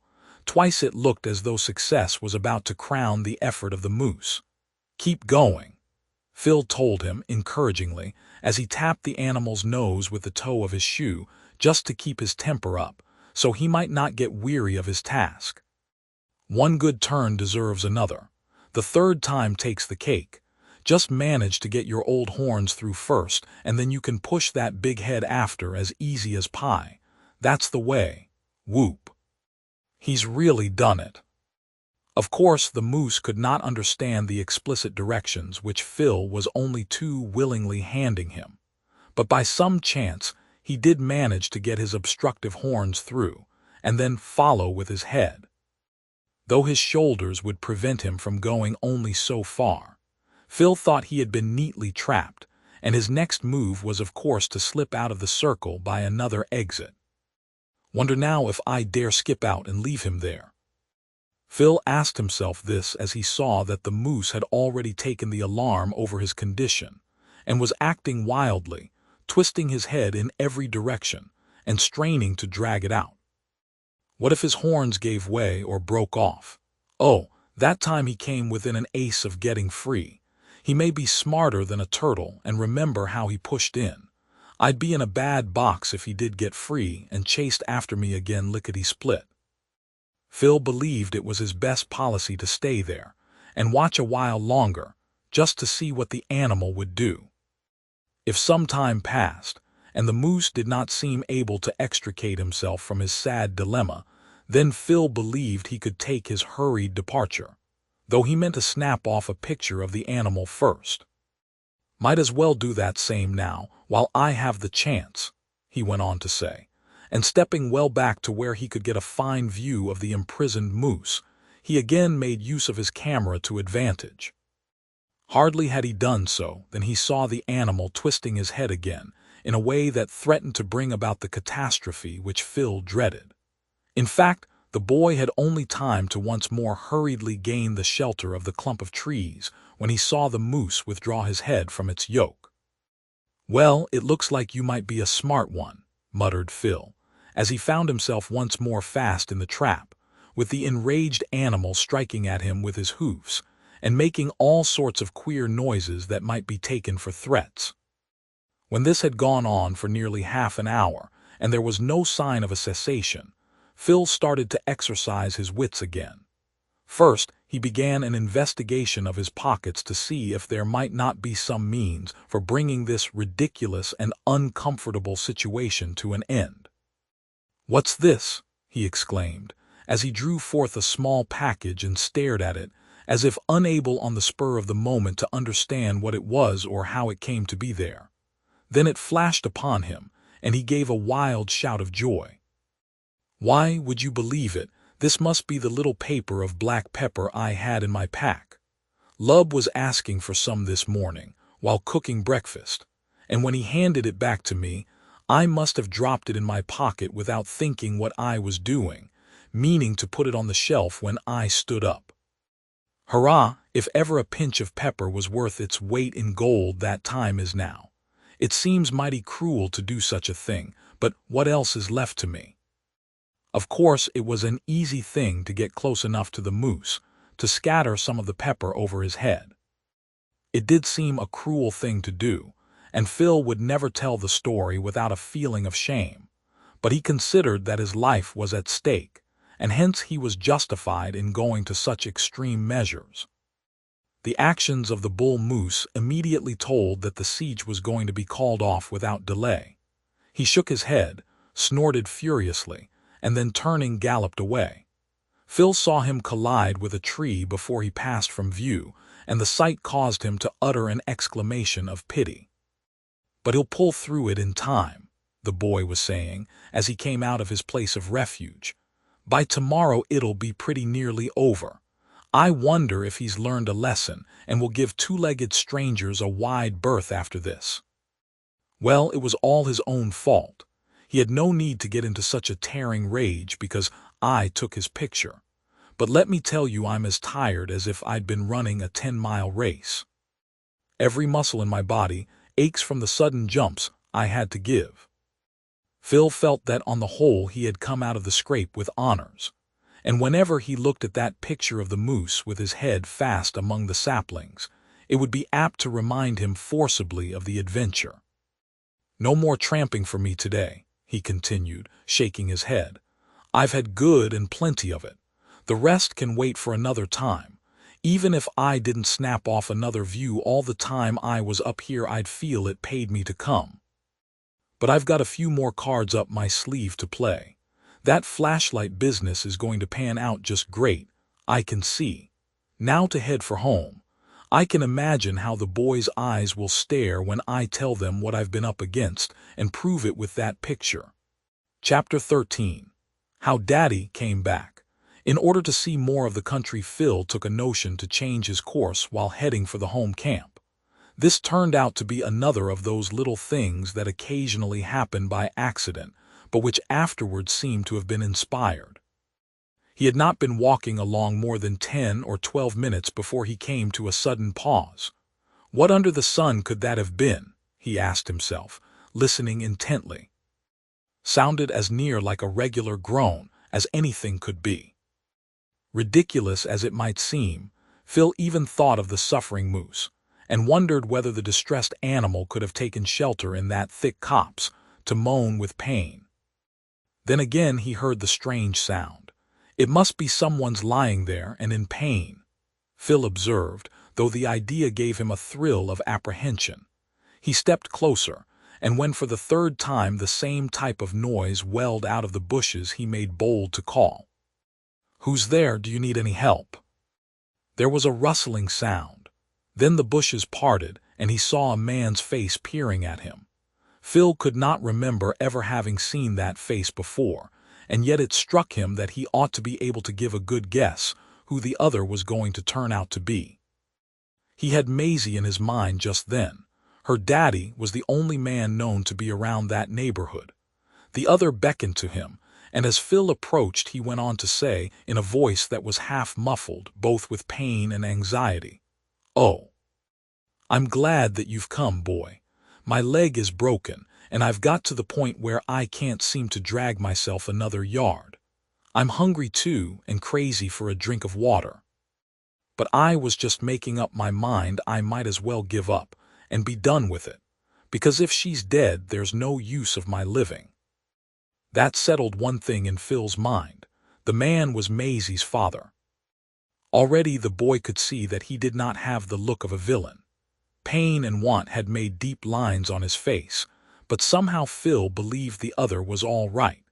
He could easily imagine what the father must have suffered both in body and mind, with his little daughter lost in that big wilderness, and a broken leg preventing him from searching for her, as he would have wanted to. Evidently he must be relieved in his mind as speedily as possible. "Do you mean Maisie?" Phil asked. The man stared hard at him. Then, as hope struggled into his almost broken heart, he burst out with, "Why do you ask me that? How do you know her name? Oh, boy, tell me she is safe, that you or some of your friends have found my darling child." At that Phil nodded quickly in the affirmative, and the man fell backwards as though about to faint from sheer joy. But it was not so, for he struggled up once more to his former sitting posture as Phil bent over him. "Safe, Maisie safe after all. Oh, it seems that I must be dreaming. It is too good to be true. Tell me in plain words, I beg of you, boy." "She is at the cabin with us and perfectly well," Phil went on to say plainly. "I found her crying in the woods. Are you her daddy?" "Yes, and I have been trying to crawl all the way to the cabin, dragging this wretched leg after me," the man told him. "It seemed as if it would kill me with the pain, but as long as I was able I kept it up, for something seemed to tell me my only hope was there. I meant to beg you to scour the woods and call her name everywhere. Oh, it is a wonder my hair hasn't turned white with what I have suffered, mostly in mind, for I could stand the rest without whimpering. Maisie is safe. Oh, I see now what a fearful wrong I have done. I vow to repair it as soon as I can travel." "Will you let me take a look at your leg?" asked the boy. "Only too gladly, if you think you can do me any good," he was instantly told. "My one longing now is to get to where the child is. To have her in my arms I would endure any torture there could be. I happen to know a little about such things, and perhaps could do you some good," Phil went on to tell him. "Then there happens to be a little spring back a short distance, for I had a drink there, and the water's icy cold. I'll fetch you some before I hurry to the cabin to get help." "You are kind, boy. What shall I call you?" asked the man. And evidently from his looks, speech, and manners he was a gentleman, Phil realized. "My name is Phil Bradley," he said, as he bent down to see what he could do for the injured limb. "There are 4 of us up here for a little outing. I happen to own a patch of ground bordering on Lake Surprise, and that birch bark lodge is on it." The man muttered something to himself, and Phil thought he caught the one word fool. Perhaps he was taking himself to task for acting so on impulse when first discovering the coming of the strangers, whom he must have believed were persons whom he had reason to distrust. All that could be left until later for discussion among himself and his 3 chums. Phil felt that his present business was to succor the wounded man. He found that there was a compound fracture of the bones of the lower limb, not far from the ankle. The man must have caught his foot somehow and pitched forward heavily. "Once we get you to the cabin, sir, and I'm sure I can set the bones and ease your pain greatly," he told the other presently. "That satisfies me," the man remarked, closing his lips as though he felt that he could stand anything, now that Maisie was safe. "Please make all the haste you possibly can. Minutes will seem like hours to me, until I feel her dear little arms around my neck." "First I must get you a drink," Phil told him, and without waiting to see or hear anything more he darted off, all his own weariness utterly forgotten in this one desire to render first aid to the wounded. He had no trouble doubling on his own trail and thus finding the spring. Since there was no other means for carrying water, Phil dipped his hat in and was soon back alongside the injured man, who drank greedily of the cold fluid and seemed greatly refreshed in consequence. "Now I'll run in the direction of the cabin," Phil observed, after he had in this fashion relieved the pressing needs of the other. "Are you sure you can find me again?" asked the man, anxiously. "If you are in doubt, call out and I'll try to answer.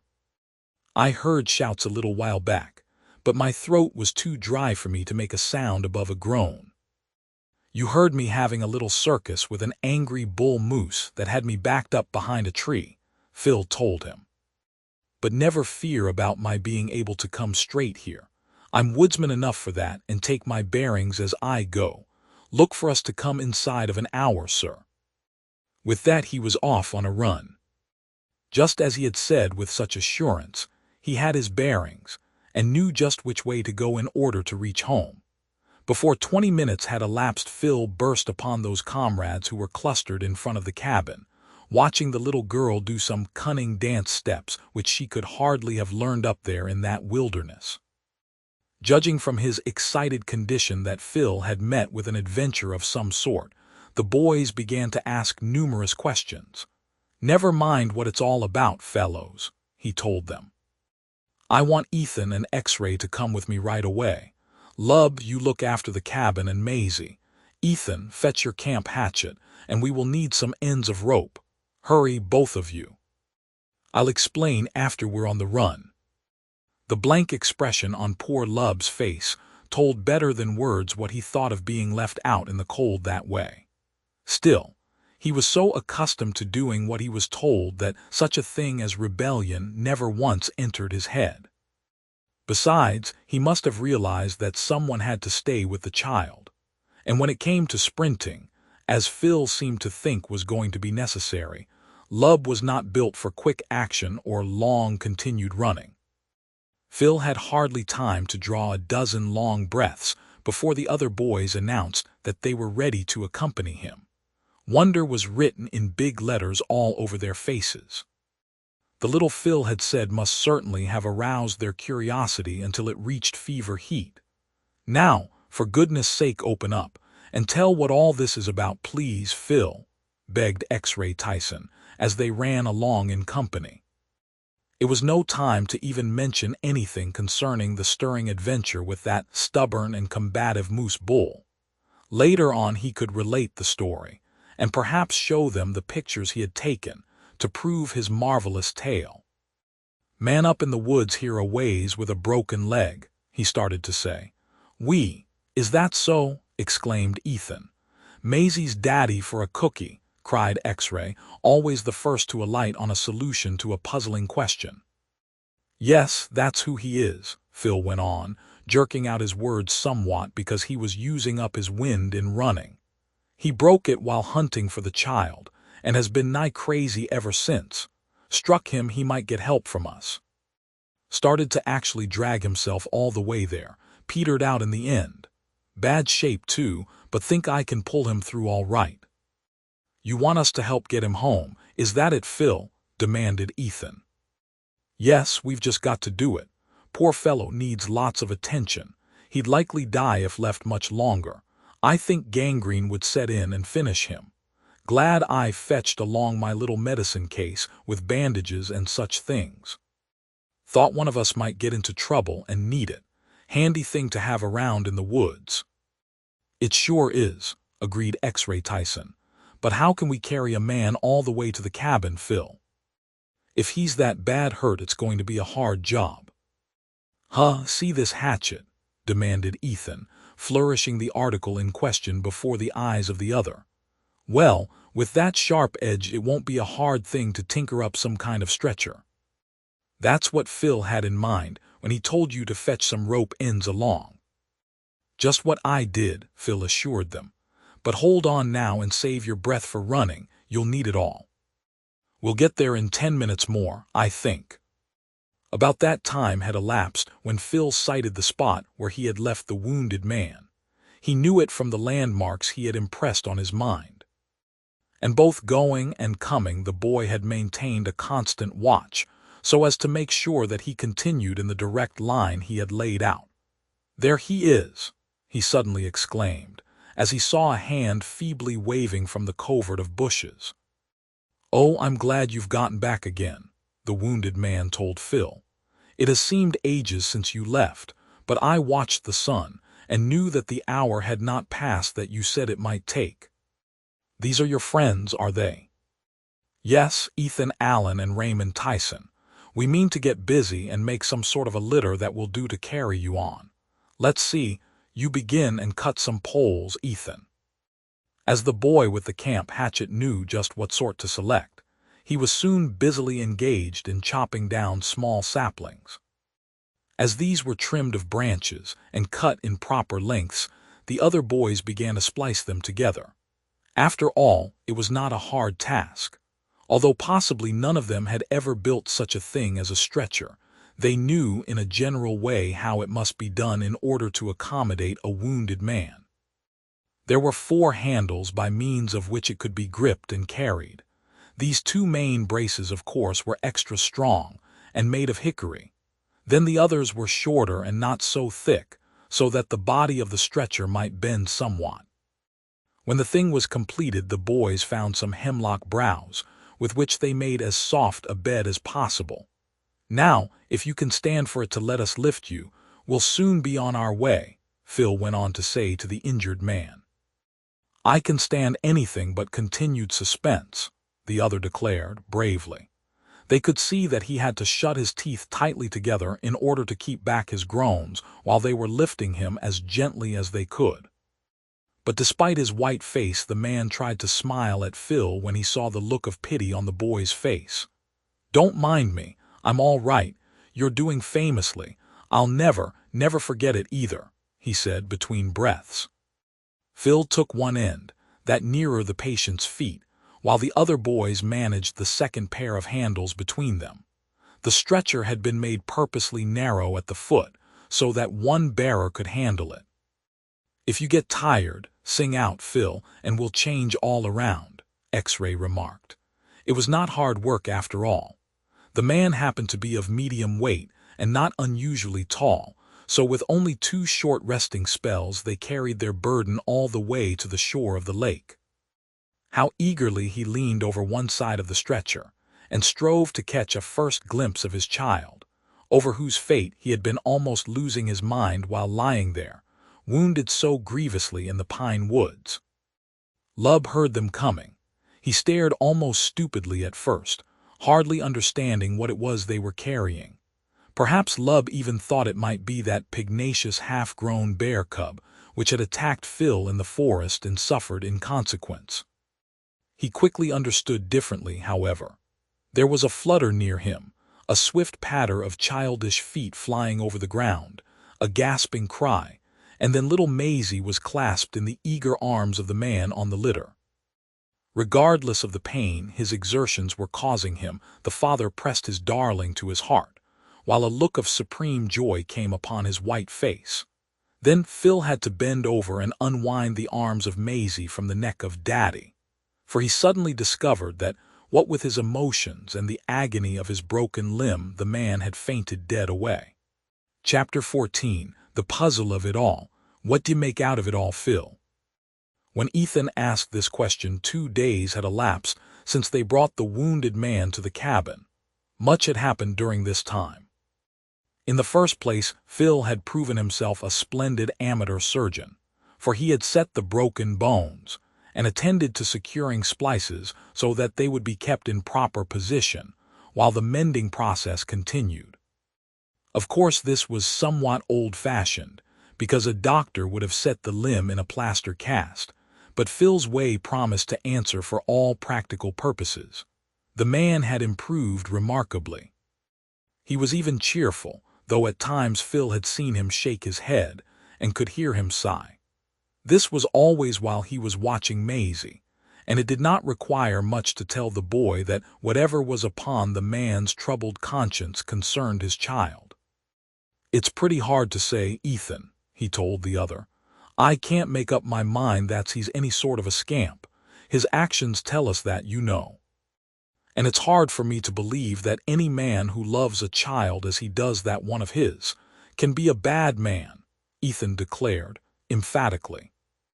"Yet you saw how he turned red in the face when I handed him the telegram, and explained how we found it caught under the bow seat of his birch-bark canoe," continued Phil, looking troubled. "What was it he mumbled at the time?" "I didn't quite get it," Ethan asked. "He admitted," the other explained, "that the message had come to him. He also said that was not his real name but one assumed for a purpose, of which he was now heartily ashamed." "That sounds queer, don't you think, Phil?" "Why, no, I can't say that I do," Ethan was told. "Any of us might do something on the spur of the moment that we found reason to feel sorry for afterwards. Only the other day I bitterly repented of insulting that noble old bull moose by daring to snap my camera at him point blank. Didn't I? He made it pretty warm for me, I tell you.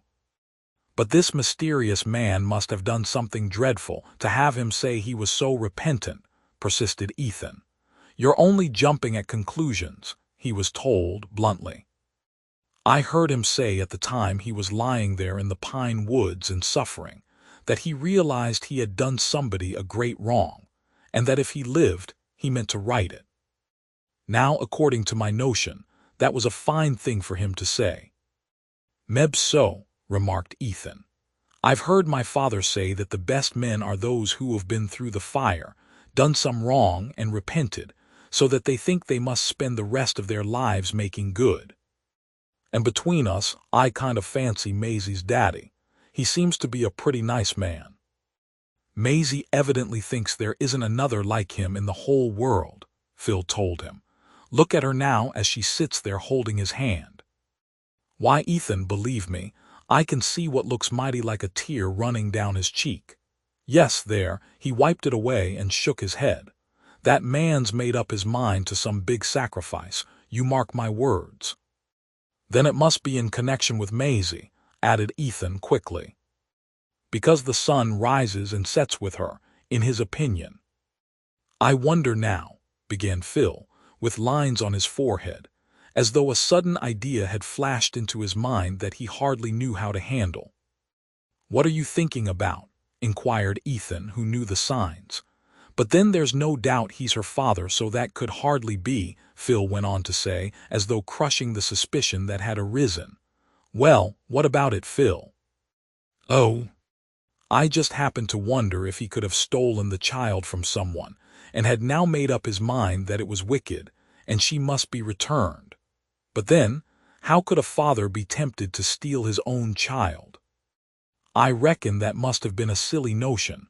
Let's forget it."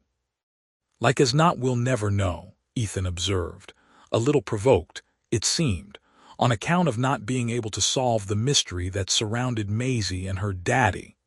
For Ethan above all things hated to give a puzzle up as beyond his power. "Wait and see," the other advised him. "As it is now, he feels under some obligations to the lot of us, and may think we deserve to hear his story before we get him down to civilization again." "Some obligation," repeated Ethan. "Well, it's my honest opinion he owes you his life. If you hadn't found him when you did, he'd be dead right now. And then about that job of setting the bones in his leg, you did yourself proud there.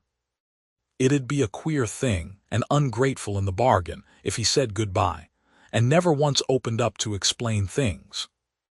"It isn't going to bother me a bit," Phil told him.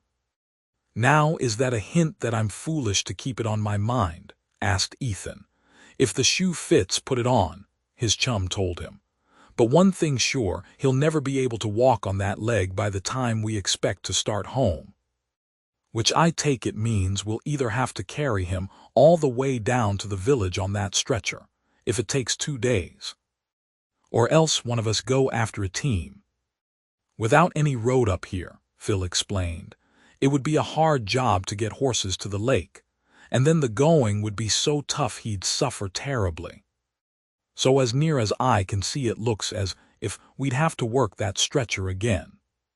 "Huh, I like that," grunted Ethan, though he must have meant it in sarcasm, for his tone showed anything but enthusiasm. We all congratulated ourselves on the way up here on the fact that we'd have it easy going out of the woods, because all that canned stuff and other grub would be devoured. And now by jinx, if we don't have to lug a man out. "Way. But there's no other way, Ethan, and you'd be the last fellow to vote to leave him behind if I know you," ventured Phil. "Sure, I would, and don't you mind how I grumble every little while, Phil. My grandfather on my mother's side was a whaler, and I guess now I must have inherited his sailor way of growling. I try to cure myself of the habit, but she will break out once in a while. It's harmless, you know. It comes from the mouth, but not from the heart." Phil laughed softly. "I haven't chummed with you as long as this not to know you like a book, old fellow," he said, affectionately, as he laid a hand on the other's shoulder. "We've had some pretty good times, together with X-Ray Tyson and jolly old Lub, and we hope to enjoy a lot more. Wait till we get down there on Currituck Sound this fall, when the ducks are arriving in flocks. You know I've got the finest little shooting box located there you ever heard tell of. And say, perhaps we won't have the grandest time going. I hope nothing will keep us from going along with you, that's all," said Ethan, drawing a long breath. For gunning was his one particular hobby, and the prospect of a week or two on those famous ducking grounds appealed irresistibly to his hunter's heart. "This has been the hottest day we've struck since we came up here," said X-Ray Tyson just then, as he came sauntering up, wiping his forehead with his big red bandana. "Yes, and unless I'm a poor weather prophet," added Phil, taking a look aloft as he spoke, "we're just about due for a whacker of a storm. No leaving my camera out of doors this night, I tell you. We'll all be glad of a decent roof over our heads if she comes on to blow and rain great guns," Ethan remarked. "How about the pictures you were printing a while ago, Phil? Turn out well?" asked the last comer. "See for yourself," he was told, as Phil drew a little book out of his pocket, among the leaves of which he had a number of fresh prints. "Well, that one of the moose poking his head between the little trees is a Jim dandy, let me tell you," declared X-Ray Tyson. "Every wrinkle of his hide shows as plain as it could.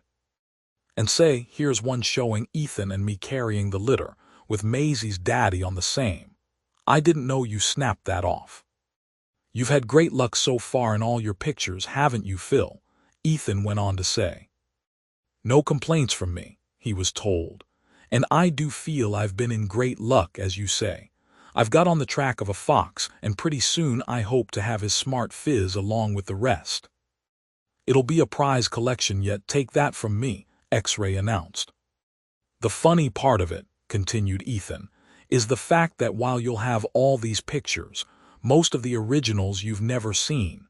That comes of fixing it so they press the button and do the flashlight act themselves." "Saves a heap of trouble," commented X-Ray sensibly. "Of course the main thing is," Phil went on to say, "that you couldn't get that class of animated nature picture in any other way. I'd hate to stick it out all night, waiting for Mr. Possum or Br Rabbit to breeze along so I could flash him. Besides, the most wary of all, Br Fox, wouldn't come within 100 feet of a human scent. They've got too keen noses for that. And yet I expect to show a fox picture soon. I wish I had one of that dandy black fox I trapped last winter, and the pelt of which brought me over a cool 300, remarked Ethan. And X-Ray was heard to take a quick breath as though given a little shock, at the same time winking aside toward Phil, who frowned and shook his head threateningly. They did not share that enthusiasm with the proud trapper over that particular fox skin, simply because they knew it was a very poor specimen of its kind, and by rights not worth 1/10 the amount of the check which Ethan had received from the dealer in the distant city.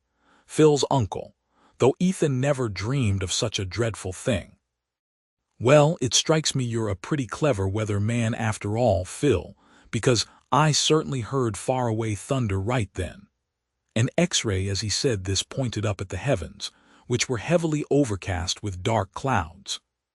"Let's get busy then and see that everything is snug," Phil suggested. "First of all we must get Maisie and her daddy housed," Ethan remarked. "By using the pair of rough crutches I made him, and with some help, he manages to get about after a fashion, though he'd be better keeping still some days yet. But he's such an active man it's hard to tie him down." "He told me," Phil informed them, "he had that boat carried away up here on the back of a guide, and that another man brought his grub, blankets, and outfit. You know, we went and got all the duffel from the place he'd hidden it when he left here, a regular cave in the rocks, and everything looks like the party who bought the same had money to burn." "Yes, he admitted that much to me," said Phil. "He also said those marks were on the table when they came. One of the guides told him a story about some men who were up 2 years ago and arrested by government agents. He thinks they may have been bogus money makers. When I showed him the 50-cent piece X-ray found, he tried it every which way and said it was probably counterfeit, though as clever an imitation as he had ever seen. But there's another grumble of thunder, boys, so let's get to work." With the 4 of them hustling, things were speedily arranged. After the lame man and Maisie had been assisted under cover, the boys started to lay in plenty of firewood to last them a couple of days. There could be no telling how long the storm might linger. Perhaps there would be only an hour of furious bombardment, and then again it was likely to rain heavily for days. Adirondack storms have a pretty bad name, as all will agree who have ever experienced their vigor and fury. X-ray even climbed up on the roof and proceeded to patch one corner that he imagined needed repairs. "I'm not like the backwoodsman who never seemed to get his leaky roof mended," X-ray announced from his elevated position, and when they came to ask him the reason, he says he, "When it rains I can't mend it. And when the weather's dry, what's the use? The time to do it is when you hear the thunder warning you there's something great coming." "It's getting closer all the while," commented Phil, as a louder burst came to their ears. "And listen, what's that other sound we hear?" asked X-ray Tyson, about ready to descend from his perch. "Why, that's wind," announced Ethan. "Hugh, it must be a hurricane then, for I thought that was a freight train. I'm glad we haven't any big tree hanging over us that be in danger of falling. And I'm also pleased to know our lodge is so well protected by evergreens and birches. They'll serve as a windbreak. There's the rain. And as the wind is pretty fierce, we'd better adjourn to the cabin," and Phil led the way, with the others at his heels. Hardly had they entered than there was a vivid flash without, followed by a crash that shook the humble cabin. Then with a shriek the wind swooped down, the rain began to fall in sheets, and the storm was on. They had seen ordinary storms many times, but one and all were decidedly of the opinion that this was something beyond the common. When X-ray called it a hurricane, he was not far out of the way. Every little while they could hear a crash somewhere nearby that sounded like a big tree falling, and in fact they understood that this was what was taking place. All of which made them doubly glad they had so good a shelter. Chapter 15. After the storm. "Such a night I've passed, never slept a wink," groaned Lub as he dangled his feet over the side of an upper bunk and held a heavy head between his hands. "Well, all I can say is that you made so much noise snoring I couldn't hear the wind blow at times, so explain that away if you can. Jump down there and stop shutting off what little light there is from me." That was X-ray Tyson talking. As Ethan had insisted on making himself a sleeping place on the floor alongside Phil, X-ray had preempted his bunk, giving his own to the wounded man, while little Maisie had the second upper one. It had indeed been a terrible night. With little cessation the storm had held forth.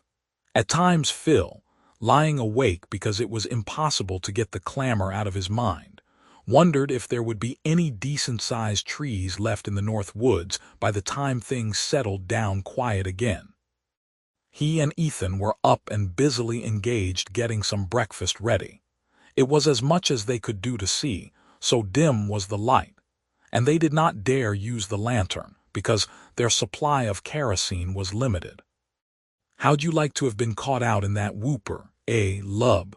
asked Ethan, as the other continued to yawn and rub his reddened eyes, though still occupying his position there on the edge of his berth, X-ray having crawled out below. "Please excuse me from answering that question," the other replied. "I never'd have survived it, I reckon. Bad enough to be in a dinky little 12 by 12 cabin, let alone a hollow tree or a makeshift under a shelving rock." "Now, none of your making fun of Birch Bark Lodge," warned X-ray. "It's been a hunky-dory refuge, all right, don't forget it. And say, not a drop leaked in on us through that bad part in the roof. Shows what a little common sense can do for things, don't it?" "All I can say," remarked Phil from over the fire, "is that I'm sorry for anyone who might be unlucky enough as to get caught in that howler. If they missed being struck by lightning, they ran a big chance of getting crushed under a falling tree." "Yes," added Ethan, "and at the best they'd be soaked through and through. It's no fun to feel that way all night. You start to shivering, and then like as not your teeth rattle together like you've heard the minstrel end man shake his bones when he sings. I've had a little experience, and I know what I'm talking about." The man in the lower bunk had been listening to all this conversation.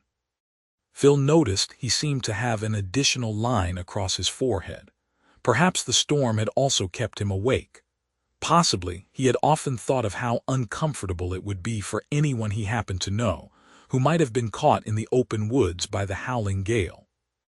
They were eating breakfast some time later, when the man from his bunk, since he preferred to lie there while so many were around the small cabin, called out to Phil.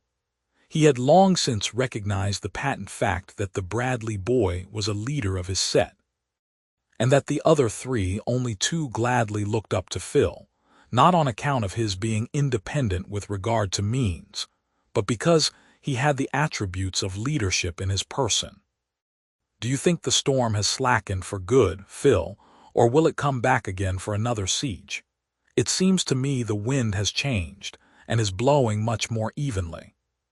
"When I took that lookout just a bit ago," Phil told him, "I noticed several pretty good signs that seemed to tell we had got to the wind up. It wouldn't surprise me, because these hard storms are not the ones that last for days. We could go out now, if we didn't mind getting wet from the dripping of the trees." The man had something on his mind, Phil saw. During the night he must have been thinking deeply. Perhaps conscience was gripping him more than ever, and the coming of that fearful storm had been the last straw on the camel's back. "I hate to ask any further favors of you, Phil," he finally said with an effort, "but a great fear has taken hold of me during the night. With every fresh howl of the wind I seem to hear a cry for help. It almost set me wild. If I had not been such a cripple, I believe I must have dashed out of the cabin and spent the remainder of the night wandering around, searching the woods." The rest of the boys stared at him. Perhaps it may have occurred to one or more of them that Maisie's father was losing his mind. But Phil knew there was something back of it all. He had been trying to study the man, figure out what ailed him, and why he had been hiding himself and the child away up in this solitude. "Were you expecting someone to come up here looking for you, sir?" he asked boldly, remembering what the contents of that telegraph message had been. "Yes, that's what has been worrying me," admitted the man, acting as though he knew the time had come when he must explain away at least a part of the mystery that surrounded him, if he expected these friendly lads to assist him further. "An enemy, most likely," continued Phil, seeing the other hesitate. At that there was a heavy intaking of the breath, and then the man went on to say, "No, hardly that. I would not like to give it so harsh a term. Say a friend from whom I have been estranged, and who I believed had wronged me. Though of late my eyes have been opened to my own faults, and I have repented of many things done in the heat of temper. And you believe then that this friend may have engaged a guide, that it is at least possible they were not far away from here when the storm broke. You fear they may have been caught and made to suffer. Is that it, sir? Phil was handling the affair wonderfully well, his chums thought, as they listened to all that was being said. That is what I have cause to fear, the other went on to say quickly. Through the livelong night of tempest I have fancied I heard their cries for help, and oh, how they crucified me! It would be a terrible punishment on my head if some tragedy had taken place in the pine woods last night. And Maisie, his voice failed him in his emotion, and he did not finish his sentence. Do you want us to go out and see if there are any signs of strangers on the trail leading up here, the one we followed all the way from the village many miles off? Phil asked. And his manner was so reassuring that the wounded man immediately nodded his head in the affirmative. It would be a fitting climax to all you and your fine chums have done for me and mine, he told them, with tears in his eyes. Shucks! That wouldn't be such a great job, Lub hastened to say, before anyone else could talk, and I volunteer to be one of the party right now. But you get all wet, Lub, you know, expostulated Ethan. What of that? Came the indignant response. Am I made of salt or sugar? Haven't I been soaked before? If I could stand jumping into the lake with my clothes on when the hornets tackled me, I ought to be able to take a little sprinkling, hadn't I? We'll all go so as to spread out considerable, suggested X-Ray Tyson, who, truth to tell, was a little afraid of being left to look after things at the lodge. I'm needed because I've got the sharpest eyes. Ethan might have a chance to bring some of his woodcraft into play. Phil is the one to run things, and Lub, well, he spoke first and ought to have a show. Knowing what we'll be up against, said Phil, we can arrange accordingly, so when we get back we'll have something dry to put on. Before we start we'll get Mr. Newton out and fixed before the fire so he can feed it as often as he pleases. The man had flushed when Phil purposely hesitated about calling the name that had been given in that message. Call me Alwyn Merriwell from now on, he hastily told them. That is my real name. The time has passed for all deceit and assumed names. I have made up my mind to do what is right for the other party, no matter what pain and suffering it brings to me. A short time later, the boys began to prepare to start out. Phil saw that their injured guest was really working himself up into a fever over the anxiety he was enduring. His thoughts during the night had had a strong effect upon him. He may even have dreamed something dreadful had really happened, and it haunted him. Acting on Phil's advice, the others dressed lightly. This would allow of leaving certain parts of their clothing behind to be resumed on their return. We will be moving all the time and can keep warm enough, even while wet to the skin, he told them as they started forth after saying goodbye to Maisie, who was content to sit alongside her daddy, holding his hand and prattling constantly as was her pretty way. Phil had managed to cover his little camera so that he could take it along. Like as not we'll run across some effects of the hurricane that we'd like to remember, he explained, when X-Ray looked questioningly at the camera. There must be places where trees have been thrown down in all sorts of twisted shapes, and those sort of things always make the boss pictures, you know. They followed the trail. It was very faint in many places. But then Ethan could be depended on to find it whenever a cry arose that it was lost.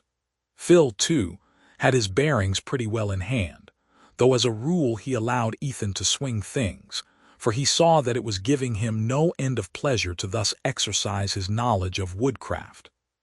For a full hour they pushed on. The sun peeped out every little while, showing that Phil had guessed rightly when he said the storm was a thing of the past.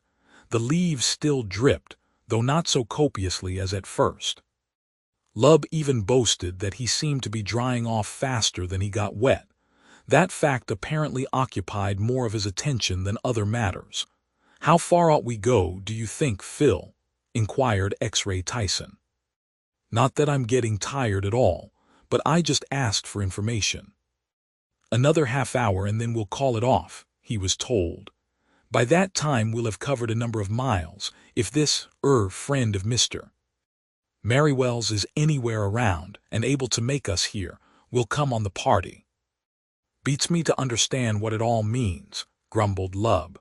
"And d'you know, I've got a good suspicion that you've tumbled to the game, Phil." "I've been told no more than the rest of you," the other replied. "And my guess may be wide of the mark, so just now I'm not going to say anything more. But you can see from the way he keeps looking at Maisie, she's got something to do with it all. When he talks about having to make a terrible sacrifice, it means giving her up."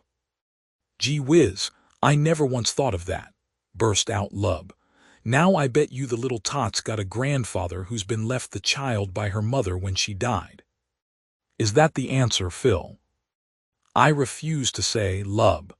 Ethan and I have been talking it over and we've come to a certain conclusion, but wait a little and we'll explain. We may find the person he seems to be expecting. Perhaps he received a later message, and which warned him his presence up here was known." Lub relapsed into silence. It could be seen, however, that he was pondering over matters, for that serious look on his usually placid face betrayed the fact. They continued to push forward, and kept up a constant watch for any sign that would indicate the presence of strangers. This might be the smoke of a fire, or the sound of an axe. "How would it do to let out a whoop every little while, Phil?" suggested X-Ray Tyson. "For all we know, they might have lost the trail in the storm and be somewhere to one side. It'd be a mean thing if we passed 'em by without knowing it." "That isn't a bad idea," Phil told him, "so start in right away with a yodel." This was all the other was waiting for, and he accordingly lifted up his voice in a loud shout. Any camper hearing it would understand that the call was meant for a friendly one and must hasten to reply. "There, wasn't that an answer? Or do they have echoes as wonderful as that up here in the North Woods?" demanded X-Ray excitedly. "It was a shout all right," Ethan told him positively. "And came from over on our right," added Phil, pleased at least that all their labor had not been for nothing. "Let's mark the trail so we can be sure to find her again," Ethan continued, always cautious about letting a good thing slip him. This being done by means of a certain tree that all of them felt sure they must easily recognize, even at some distance, the four mountain boys turned toward the spot where that faint hallow had come from. Presently keen-eyed X-Ray Tyson told them he saw smoke. "That's right," admitted Ethan, when he had followed the extended finger of the other chum. "And of course it means they've got a campfire burning. Though after all that rain it'd take a good woodsman to know where to find dry wood, except in the heart of some stump. Let's hurry up and get there." He kept watching as he went on. It would grieve Ethan sorely should he find at any time they were actually lost, and after he had taken so many precautions in the bargain. "I can see somebody moving around there," announced X-Ray soon afterwards. "And it's a man, too. Seems to be a guide if his looks count for anything." They kept heading straight toward the small cheerless camp in the drenched woods. All the while Phil was expecting to hear his chums, saving possibly Ethan, give utterance to low cries of surprise. "There's somebody lying down on the other side of the fire, boys," continued the one with the hawk eyes. "That smoke keeps shifting around so much I don't seem to be able to glimpse as well as, say, what d'ye think, fellows? I declare if it ain't a woman." Chapter 15. Peace After Strife, Conclusion. Lub uttered a gurgle to indicate his consternation. Ethan and Phil exchanged knowing looks, as though to say it was coming out just as they had figured. The guide was a dark-faced native. He had evidently been having a hard time of it during that terrible storm, with possibly an hysterical woman on his hands and no proper shelter. He waved his hand at the boys and looked pleased to see them coming to their relief. As they entered the camp, they saw that the woman was sitting up. She looked as though she could not have stood much more. In spite of all the Adirondack guide may have done in trying to shield her from the torrents of rain, she had been wet through and through. Even sitting close to the fire for a long time had not caused her to stop shivering. "We've come down here to see if we could help you any," Phil said the first thing, when he and his chums reached the fire. "How'd ye know we was around these diggins?" asked the guide as though puzzled.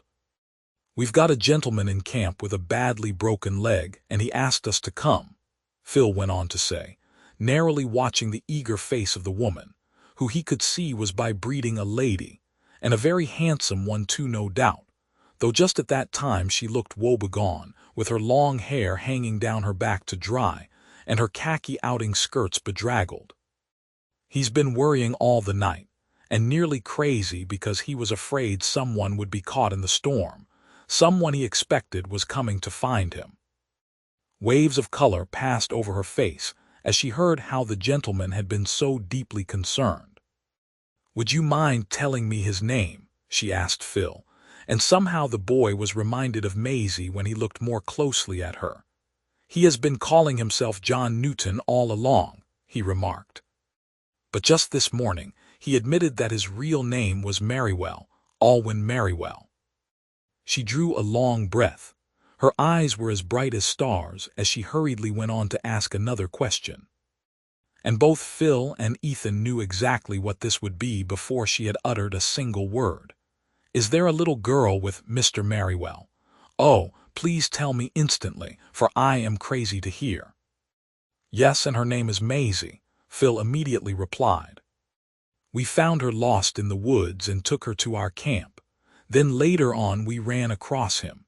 He had broken his leg while searching for her and tried to crawl miles, thinking to get help from us so as to find her.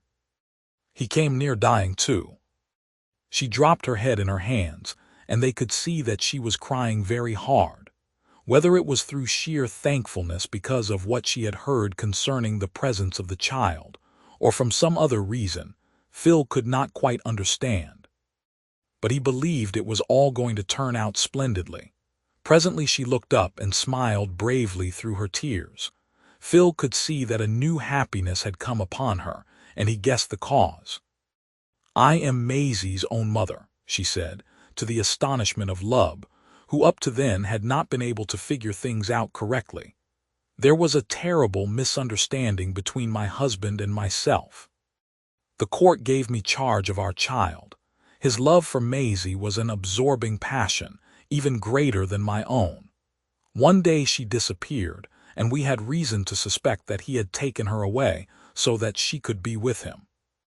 Ever since I have sought far and wide to find them, but until lately without avail." She stopped speaking and seemed to be thinking for a minute, then went on, for of course none of the boys had ventured to say a single word. "Of late I have learned through the death of a wicked person that I had wronged my husband dreadfully. I am only waiting to see him to ask his forgiveness, and unless he has lost all his love for me, we may undo the wretched past and start all over again, with Maisie the bond between us." She had said quite enough for them to understand. Phil was wondering whether they might not have to construct another litter in order to carry the lady all the way to the distant camp. "Oh, have no fears for me," she hastened to tell him, when he started to speak of such a thing. "I feel as though I could walk from now to sunset and not grow weary, knowing that Maisie and Alwyn are at the end of the trail. We cannot start too soon to satisfy my yearning heart. I could almost fly as though I had wings." And indeed, there was no difficulty in her keeping up with them. The new hope of happiness, after all these dreary months of wretchedness, buoyed her heart up as possibly nothing else could have done. Before noon had arrived they drew near the cabin under the hemlocks and birches. The sky had cleared and the sun shone warmly. All nature looked bright again after the storm. "Listen," cried the lady suddenly. It was the sweet childish voice of Maisie they heard, singing one of her little songs, which the boys had never tired of hearing. Imagine how it affected the mother, separated from her darling so long. She could not be longer restrained, but rushing ahead passed inside the cabin. The boys purposely loitered.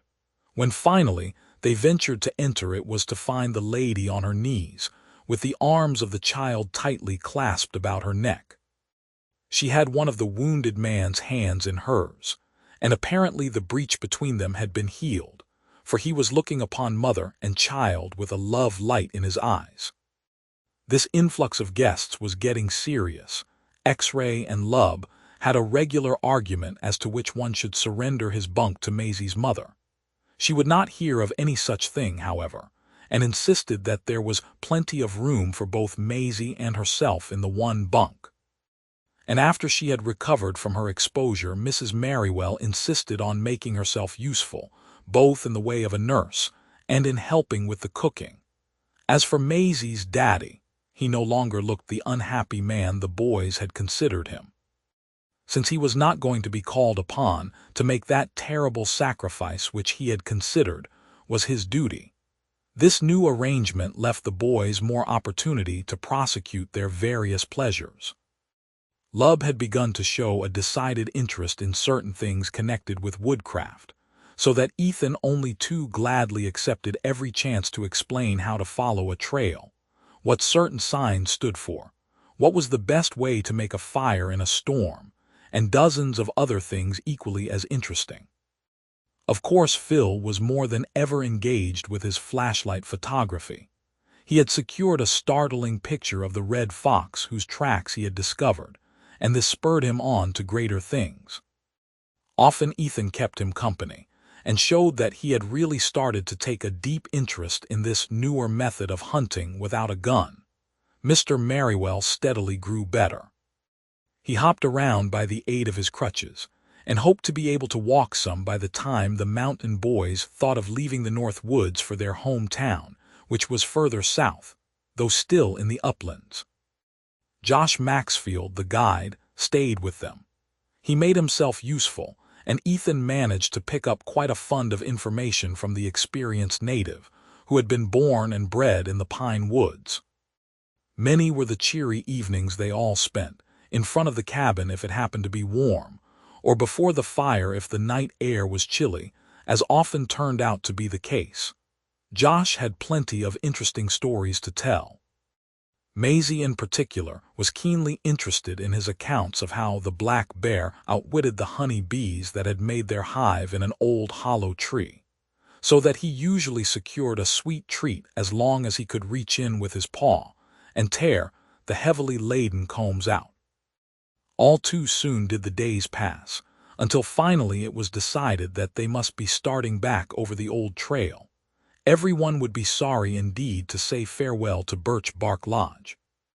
The Merriwells made Phil promise to send them a set of all his pictures, and in particular the one that showed the dear old cabin. "It stands for our new life," said the gentleman, as he sat there, one arm around his wife and the other about Maisie. "And every time we look at it our vows will be renewed. Besides, all the happy things that have happened here must rush over our memories. Yes, it will be our standard cure for the blues." Although the lame man was getting around pretty well, Phil knew he would never be able to stand such a long and arduous journey as the one they had ahead of them. Accordingly, they made over the stretcher with the help of Josh and meant to carry it along. Of course, once they managed to reach the village, where there would be a road leading out of the wilderness, and possibly some sort of vehicle to hire, things would be much easier. "One thing's sure," said Phil, as they got ready to clear out one bright morning, "I've had glorious good luck in taking all the pictures I did. Why, I've beaten my highest expectations 3 times over. The collection will fill a new album. And right in front I'll have stamped in letters of gold, 'Memories of Birch Bark Lodge.' Yes, we'll never forget what a grand good time we've all had up here," affirmed Lub, who seemed to feel the breaking away even more than any of his chums. "And often when I'm snuggled down between common everyday sheets at home, I'll dream of my fine bunk, and the way my blanket kept me warm. And what came down the chimney one night, added X-Ray Tyson. Not to mention what tried to come down the next day. Oh, we'll all enjoy remembering things, and I don't believe we could ever have such a magnificent time together again.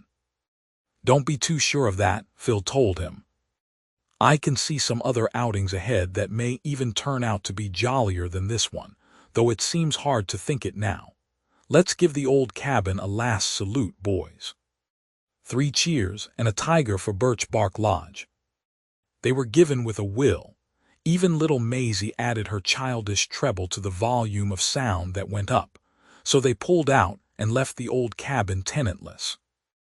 The gray squirrels could run over the roof with impunity now. Biarer, Coon might wander along his trail down to the water's edge to do a little fishing, without having a sudden blinding flash startle him out of his 7 senses. While Biarer Fox need not skulk in the dense covert for fear of meeting roving boys. But the bear that had fallen down the chimney and the lordly moose had better make themselves scarce in that particular neighborhood. Because ere many moons had waxed and waned, Josh intended coming back again to look them up, and the law would no longer protect the shy inmates of the North Woods against the sticks that spat out fire and stinging missiles, whenever they were pointed straight. The man with the broken leg soon gave out and had to take to the stretcher. The sturdy woods guide carried one end and the boys took turns helping out, so they got along very well. Maisie and her mother walked alongside, though from time to time the little sprite would insist on taking Phil's hand, or it might be that of stout Lub. She had made him promise he would send her his picture when he got home. And Lub always grinned when X-Ray Tyson or Ethan tried to joke him about his new girl. They arrived at the mountain village, and a vehicle was obtained by means of which all of them could get out of the region and in touch with civilization. When it came to saying goodbye to the Merriwells, the boys found it very hard. The gentleman declared they would see them all again as soon as he found himself perfectly well, for he wanted to know their families, and doubtless meant to inform these good people as to the extent of the debt of gratitude he owed Phil Bradley and his mountain boys.